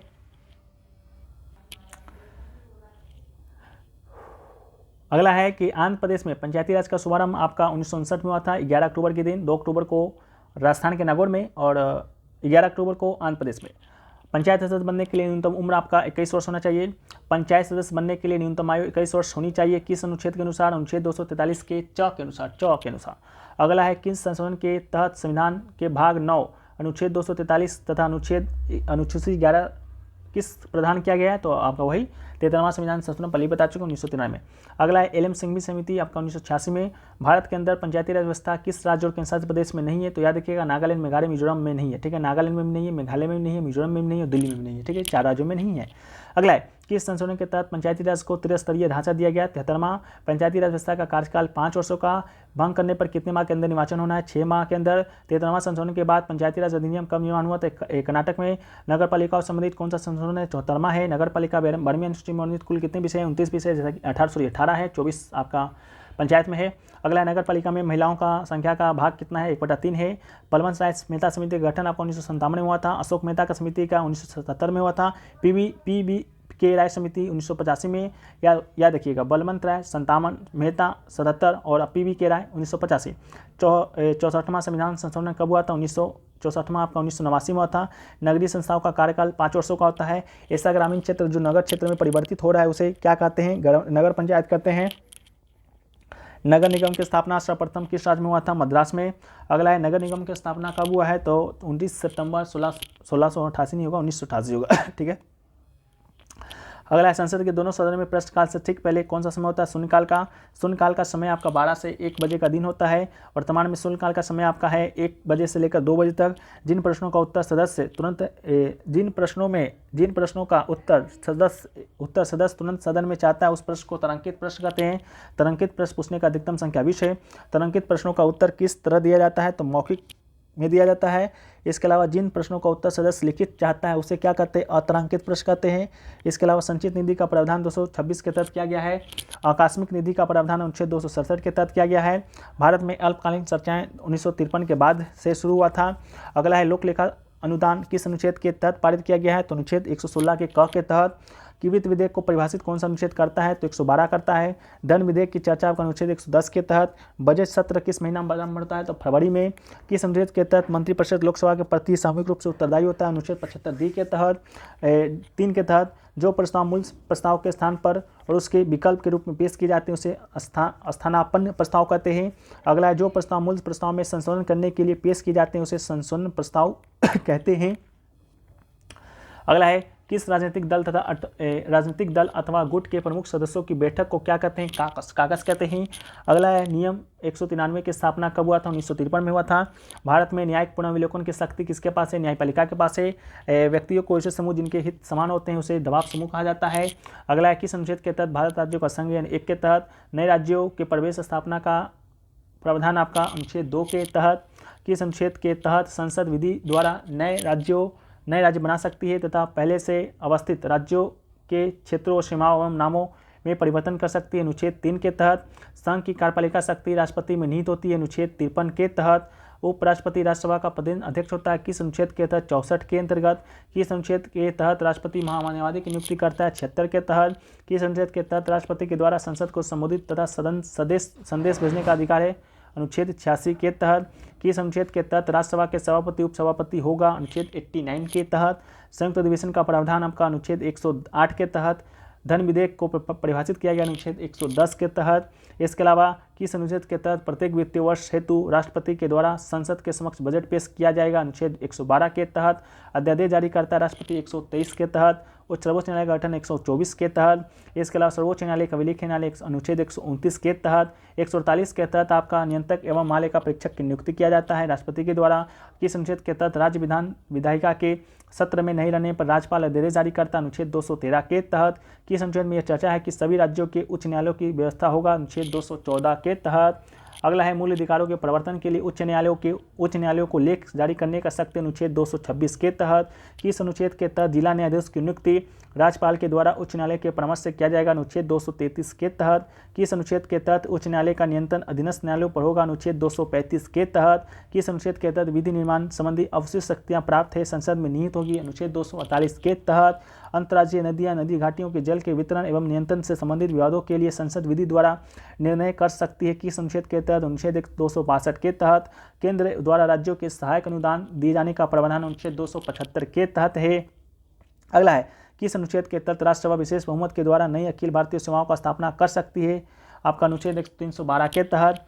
अगला है संघ एवं राज्यों के लिए एक लोकसभा आयोग की स्थापना की जाएगी? किस अनुच्छेद के तहत? 312 के तहत। चुनाव के पर्यवेक्षण निर्देशन एवं नियंत्रण संबंधी समस्त शक्तियां चुनाव के निहित होगी? अनुच्छेद 324 के तहत। किस अनुच्छेद के तहत लोकसभा तथा विधानसभा में चुनाव वयस्क मताधिकार पर होगा? अनुच्छेद 326 के तहत। किस अनुच्छेद के तहत लोकसभा में अनुसूचित जाति एवं अनुसूचित जनजाति का आरक्षण का प्रावधान है? अनुच्छेद 330 के तहत। अनुसूचित जाति एवं जनजातीय विधानसभा में आरक्षण का प्रावधान अनुच्छेद 332 के तहत है। लोकसभा में 330, विधानसभा में 332। अगला है आंग्ल भारतीय समुदाय के लोगों का विधानसभा में मनोनयन किस अनुच्छेद के तहत किया जाता है? अनुच्छेद 333 के तहत। राष्ट्रीय अनुसूचित जनजाति आयोग 338 के तहत। राष्ट्रीय अनुसूचित जनजाति आयोग किस अनुच्छेद में 338 के कम है? याद रखिएगा। पिछड़ा आयोग की दशाओं के अन्वेषण के लिए आयोग की नियुक्ति के अनुच्छेद 340 के तहत। किस अनुच्छेद के तहत संघ की आधिकारिक भाषा देवनागरी होगा? अनुच्छेद 343 के तहत है। किस अनुच्छेद में बाह्य आक्रमण आंतरिक अशांति से राज्य की रक्षा करना संघ का कर्तव्य है? अनुच्छेद 355 के तहत। किस अनुच्छेद में संसद को संविधान के किसी भी भाग का संशोधन करने का अधिकार है? 368 के तहत। किस अनुच्छेद के अंतर्गत जम्मू कश्मीर की विशेष स्थिति का वर्णन है? अनुच्छेद 370 के तहत। किस अनुच्छेद के तहत राष्ट्रपति अपने अधिकार के अंतर्गत इस संविधान का हिंदी भाषा में अनुवाद कराएगा, अनुच्छेद 374 के क के तहत। अगला है पहला संविधान किस अनुच्छेद से संबंधित है, तो आपका 9वें। अगला है कौन सा संविधान संशोधन के तहत जनगणना के आधार पर दूसरा लोकसभा में प्रतिनिधित्व पुनः व्यवस्था किया गया है, दूसरा संविधान संशोधन 1952 के तहत। अगला है कि किस संशोधन के तहत व्यक्तिगत संपत्ति को लोकहित में राज्य द्वारा हस्तगत किए जाने की व्यवस्था में न्यायालय इसकी क्षतिपूर्ति के संबंध में परीक्षा नहीं कर सकता है, फोर्थ संविधान संशोधन 1952 के तहत। ठीक है। अगला है किस संविधान के तहत भाषाई आधार पर राज्यों का पुनर्गठन किया गया है, तो 7वां 1956। अगला है कि किस संविधान संशोधन के तहत राज्यों के निम्न सदनों में अनुसूचित जाति, अनुसूचित जनजाति, आंग्ल भारतीय समुदाय के आरक्षण संबंधी प्रावधानों को 10 वर्षों के लिए अर्थात 1970 तक बढ़ा दिया गया है, 8वां संविधान संशोधन 1959 के माध्यम से। अगला है किन संशोधन के तहत प्रथम अनुसूची में परिवर्तन करने के लिए भारत और पाकिस्तान के बीच 1958 की संधि के शर्तों के अनुसार बेईवारी, खुलना आदि क्षेत्र पाकिस्तान को दिए गए, 9वां संविधान संशोधन 1960 के माध्यम से। अगला है किस संशोधन के तहत दादर नागर हवेली को भारत में शामिल कर उसे केंद्रशासित प्रदेश बना लिया गया, 10वां 1961 के तहत। अगला है किस संशोधन के तहत भारत की प्रथम अनुसूची में संशोधन कर गोवा, दमन द्वीप भारत में केंद्रशासित प्रदेश के रूप में शामिल किया गया, तो 1962 में 12वां। अगला है किन संशोधन के तहत नागालैंड के संबंध में विशेष प्रावधान अपनाकर उसे एक राज्य का दर्जा दिया गया, 1962 में 13वां। अगला है किस संशोधन के तहत पुडुचेरी को केंद्र शासित प्रदेश में शामिल किया गया था, 1963 में 14वां। अगला है किस संशोधन के तहत उच्च न्यायालय की न्यायाधीशों की सेवा नियुक्ति की आयु 60 से बढ़ाकर 62 किया गया था, 15वां 1963 में। ठीक है। अगला है किस संशोधन के अंतर्गत संप्रभुता एवं अखंडता के हितों में मूल अधिकारों के पर कुछ प्रतिबंध लगाने के लिए रखे गए हैं, तो 16वां 1963 में ही। अगला है कि किस संशोधन के अंतर्गत चुनाव आयोग के अधिकारों में परिवर्तन किया गया, उच्च न्यायालयों की चुनाव याचिकाओं सुनने को अधिकार दिया गया था, 19वां संविधान संशोधन 1966 में। अगला है किस संशोधन के अंतर्गत अनियमितता के आधार पर नियुक्त कुछ जिला न्यायाधीश की नियुक्ति वैधता प्रदान की गई, 1966 में 20वां संविधान संशोधन के तहत। अगला है सिंधी भाषा को दर्जा प्रदान किया गया था, 21वां 1967 में। अगला असम से अलग करके एक नया राज्य मेघालय बनाया गया था, आपका 22वां संविधान संशोधन 1969 के माध्यम से। अगला संपत्ति के मूल अधिकार में कटौती की चर्चा 25वां संविधान संशोधन 1971 के माध्यम से। अगला है किस संशोधन के अंतर्गत मिजोरम और अरुणाचल प्रदेश को केंद्र शासित प्रदेश के रूप में स्थापित किया गया था, तो आपका 27वां आपका संविधान संशोधन 1971 के माध्यम से। अगला है किस संविधान संशोधन के तहत लोकसभा के सदस्यों की संख्या 525 से बढ़ाकर 545 कर दिया गया था, और यूटी यानी कि केंद्र शासित प्रदेश का प्रतिनिधि 25 से घटाकर 20 कर दिया गया था, 31वां 1973 में। अगला है किस संशोधन के अंतर्गत सिक्किम का संरक्षित राज्यों का दर्जा समाप्त कर उसे संबद्ध राज्यों के रूप में भारत में प्रवेश कर दिया गया था, तो 74वां संविधान संशोधन 35वां संशोधन के तहत। अगला है किस संशोधन के तहत सिक्किम को भारत का 22वां राज्य बनाया गया था, 36वां 1975। अगला है किस संशोधन के तहत राष्ट्रपति, उपराष्ट्रपति, प्रधानमंत्री एवं लोकसभा अध्यक्ष के निर्वाचन संबंधी वादों को न्यायिक परीक्षण से मुक्त कर दिया गया, 39वां 1975 के माध्यम से। अगला है किस संशोधन के तहत राज्य लोकसभा आयोग के सदस्यों की नियुक्ति सेवा 60 से बढ़ाकर 62 कर दिया गया था, 41वां संविधान संशोधन 1976 के माध्यम से। अगला है किस संशोधन के अंतर्गत संविधान की प्रस्तावना में समाजवादी, धर्मनिरपेक्ष एवं अखंडता एवं एकता आदि जोड़ा गया था, 42वां संविधान संशोधन 1976 के माध्यम से। अगला है किस संशोधन के अंतर्गत सभी नीति निर्देशक सिद्धांतों को मूल अधिकारों पर सर्वोच्चता सुनिश्चित किया गया, 42वां संविधान संशोधन 1976 के माध्यम से। अगला है किस संशोधन के तहत संविधान को न्यायिक परीक्षण से मुक्त किया गया था, तो आपका 42वां संविधान संशोधन 1976 के माध्यम से। किन संशोधन के तहत लोकसभा विधानसभाओं अवधि को 5 से 6 वर्ष कर दिया गया था, 42वां संविधान संशोधन 1976 के माध्यम से। किस संविधान के अंतर्गत संपत्ति के अधिकार को मौलिक अधिकार से हटाकर विधिक अधिकार की श्रेणी में रखा गया था, तो 42वां संविधान संशोधन 1976 के माध्यम से ही रखा गया, 44वां संविधान संशोधन 1978 के माध्यम से रखा गया था। अगला है कि किस संशोधन के अंतर्गत लोकसभा तथा राज्य विधानसभाओं की अवधि 6 वर्ष से घटाकर पुनः 5 वर्ष कर दिया गया था, ये 44वां संविधान संशोधन 1978 के माध्यम से ही। अगला है किन संशोधन के अंतर्गत राजनीतिक दल बदल पर अंकुश लगाने का लक्ष्य रखा गया, 52वां संविधान संशोधन 1985 के माध्यम से। किस संशोधन के अंतर्गत 371 में खंड जी जोड़कर मिजोरम को राज्य का दर्जा दिया गया था, तो 53वां संविधान संशोधन 1986 के माध्यम से। किस संशोधन के अंतर्गत संविधान की दूसरी अनुसूची के भाग डी में संशोधन कर न्यायाधीश के वेतन में वृद्धि का अधिकार संसद को दिया गया था, 54वां संविधान संशोधन 1986 के माध्यम से। अगला है किस संशोधन के अंतर्गत अरुणाचल प्रदेश को राज्य का अलग दर्जा दिया गया था, तो 1986 में दिया गया था, 55वां संविधान संशोधन के तहत। अगला है गोवा को राज्य का दर्जा दिया गया था 1987 में, 56वां संशोधन के तहत, 55वां में अरुणाचल प्रदेश, 56वां में गोवा। अगला है किन संशोधन के अंतर्गत राष्ट्रीय राष्ट्रपति को संविधान का प्रमाणिक हिंदी संस्करण प्रकाशित करने के लिए अधिकृत किया गया था? 58वां संविधान संशोधन 1987 के माध्यम से। किस संशोधन के अंतर्गत व्यवसाय कर सीमा 250 रुपये से बढ़ाकर 2,500 रुपये कर दिया गया था? 60वां संविधान संशोधन 1988 के माध्यम से। एक मतदान करने की आयु 21 से घटाकर 18 वर्ष कर दिया गया था। 60वां संविधान संशोधन 1989 के माध्यम से। किस संशोधन के अंतर्गत 338 में संशोधन करके अनुसूचित जाति तथा जनजाति आयोग का गठन किया गया था? 65वां संविधान संशोधन 1990 के माध्यम से। दिल्ली को राष्ट्रीय राजधानी क्षेत्र बनाया गया था? 69वां संविधान संशोधन 1971 के माध्यम से। कोंकणी, मणिपुरी, नेपाली को जोड़ा गया था 1992 में 71वां संविधान संशोधन के माध्यम से। 11वीं अनुसूची जोड़ा गया था 1993 में 73वां के संशोधन से। 12वीं अनुसूची जोड़ा गया था 1997 में 74वां संविधान संशोधन के माध्यम से। 9वीं अनुसूची में संशोधन किया गया था आपका 76वां संविधान संशोधन 1973 के माध्यम से। इसके अलावा किन संशोधन के अनुसार अनुसूचित जातियों और अनुसूचित जनजातियों के आरक्षण की अवधि 25 जनवरी 2010 के लिए बढ़ा दिया गया था? तो 79वां संविधान संशोधन 1999 के माध्यम से। किस संशोधन के अंतर्गत पंचायती राज संस्थाओं में अनुसूचित जाति के लिए आरक्षण का प्रावधान न करने की छूट प्रदान की गई थी? तो 83वां संविधान संशोधन 2000 के माध्यम से। किन संशोधन के तहत लोकसभा विधानसभाओं की सीटों की संख्या बढ़ाकर 226 ईस्वी तक कोई परिवर्तन न करने का प्रावधान किया गया था? तो 84वां संविधान संशोधन 2001 के माध्यम से। अगला है, किन संशोधन के अंतर्गत देश के 6 से 14 वर्ष के बच्चों के लिए अनिवार्य एवं निःशुल्क शिक्षा को मौलिक अधिकार के रूप में मान्यता देने का प्रावधान किया गया? 86वां संविधान संशोधन 2002।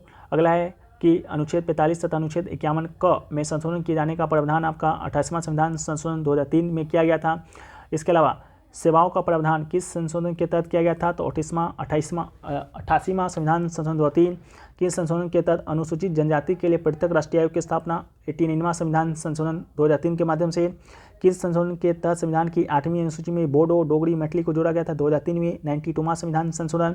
अगला है, किस संशोधन के तहत आपका अनुच्छेद 334 में संशोधन कर लोकसभा में अनुसूचित जातियों व अनुसूचित जनजातियों के आरक्षण एवं आंग्ल भारतीय को मनोनीत करने संबंधी प्रावधान को 2000 ईस्वी तक बढ़ा दिया गया है? तो 86वां संविधान संशोधन 2011 के माध्यम से। किस संशोधन के तहत संविधान की 8वीं अनुसूची में उड़िया के स्थान पर ओडिया लिखा गया? तो 96वां संविधान संशोधन 2011 के माध्यम से। अगला है, किस संविधान संशोधन के द्वारा सहकारी समिति को एक संवैधानिक स्थान संरक्षण प्रदान किया गया? तो 97वां संविधान संशोधन 2011 के माध्यम से। राष्ट्रीय न्यायिक नियुक्ति आयोग की स्थापना 2014 में किया गया था 99वां संविधान संशोधन के माध्यम से। भारत बांग्लादेश भूमि अंशदान किन संशोधन के तहत हुआ था? 100वां संविधान संशोधन 2015 के माध्यम से। किस संविधान संशोधन के माध्यम से वस्तु एवं सेवा कर को लागू किया गया? 2016 के माध्यम से। 101वां संविधान संशोधन किस संशोधन के तहत 338 को जोड़ते हुए राष्ट्रीय पिछड़ा आयोग के गठन का प्रावधान किया गया? 102वां संविधान संशोधन 2018 के माध्यम से। किस संशोधन के तहत संविधान में 2 नए अनुच्छेद 15 का 6 और 16 का 6 जोड़ा गया? तो 103वां संविधान संशोधन 2019 के माध्यम से। किस संशोधन के तहत राष्ट्रपति केवल केंद्र सरकार के उद्देश्य के लिए सामाजिक और शैक्षणिक रूप से पिछड़े वर्गों की सूची में अधिसूचित कर सकता है? 105वां संविधान संशोधन 2021 के माध्यम से। तो ये दोस्तों आपका पॉलिटी का जो आपका 883 क्वेश्चन था वो आपका समाप्त हुआ। आशा करते हैं वीडियो पसंद आया है। वीडियो पसंद आया है तो वीडियो को लाइक शेयर सब्सक्राइब जरूर कीजिएगा। मिलते हैं नेक्स्ट टॉपिक के साथ, जब तक के लिए जय हिंद।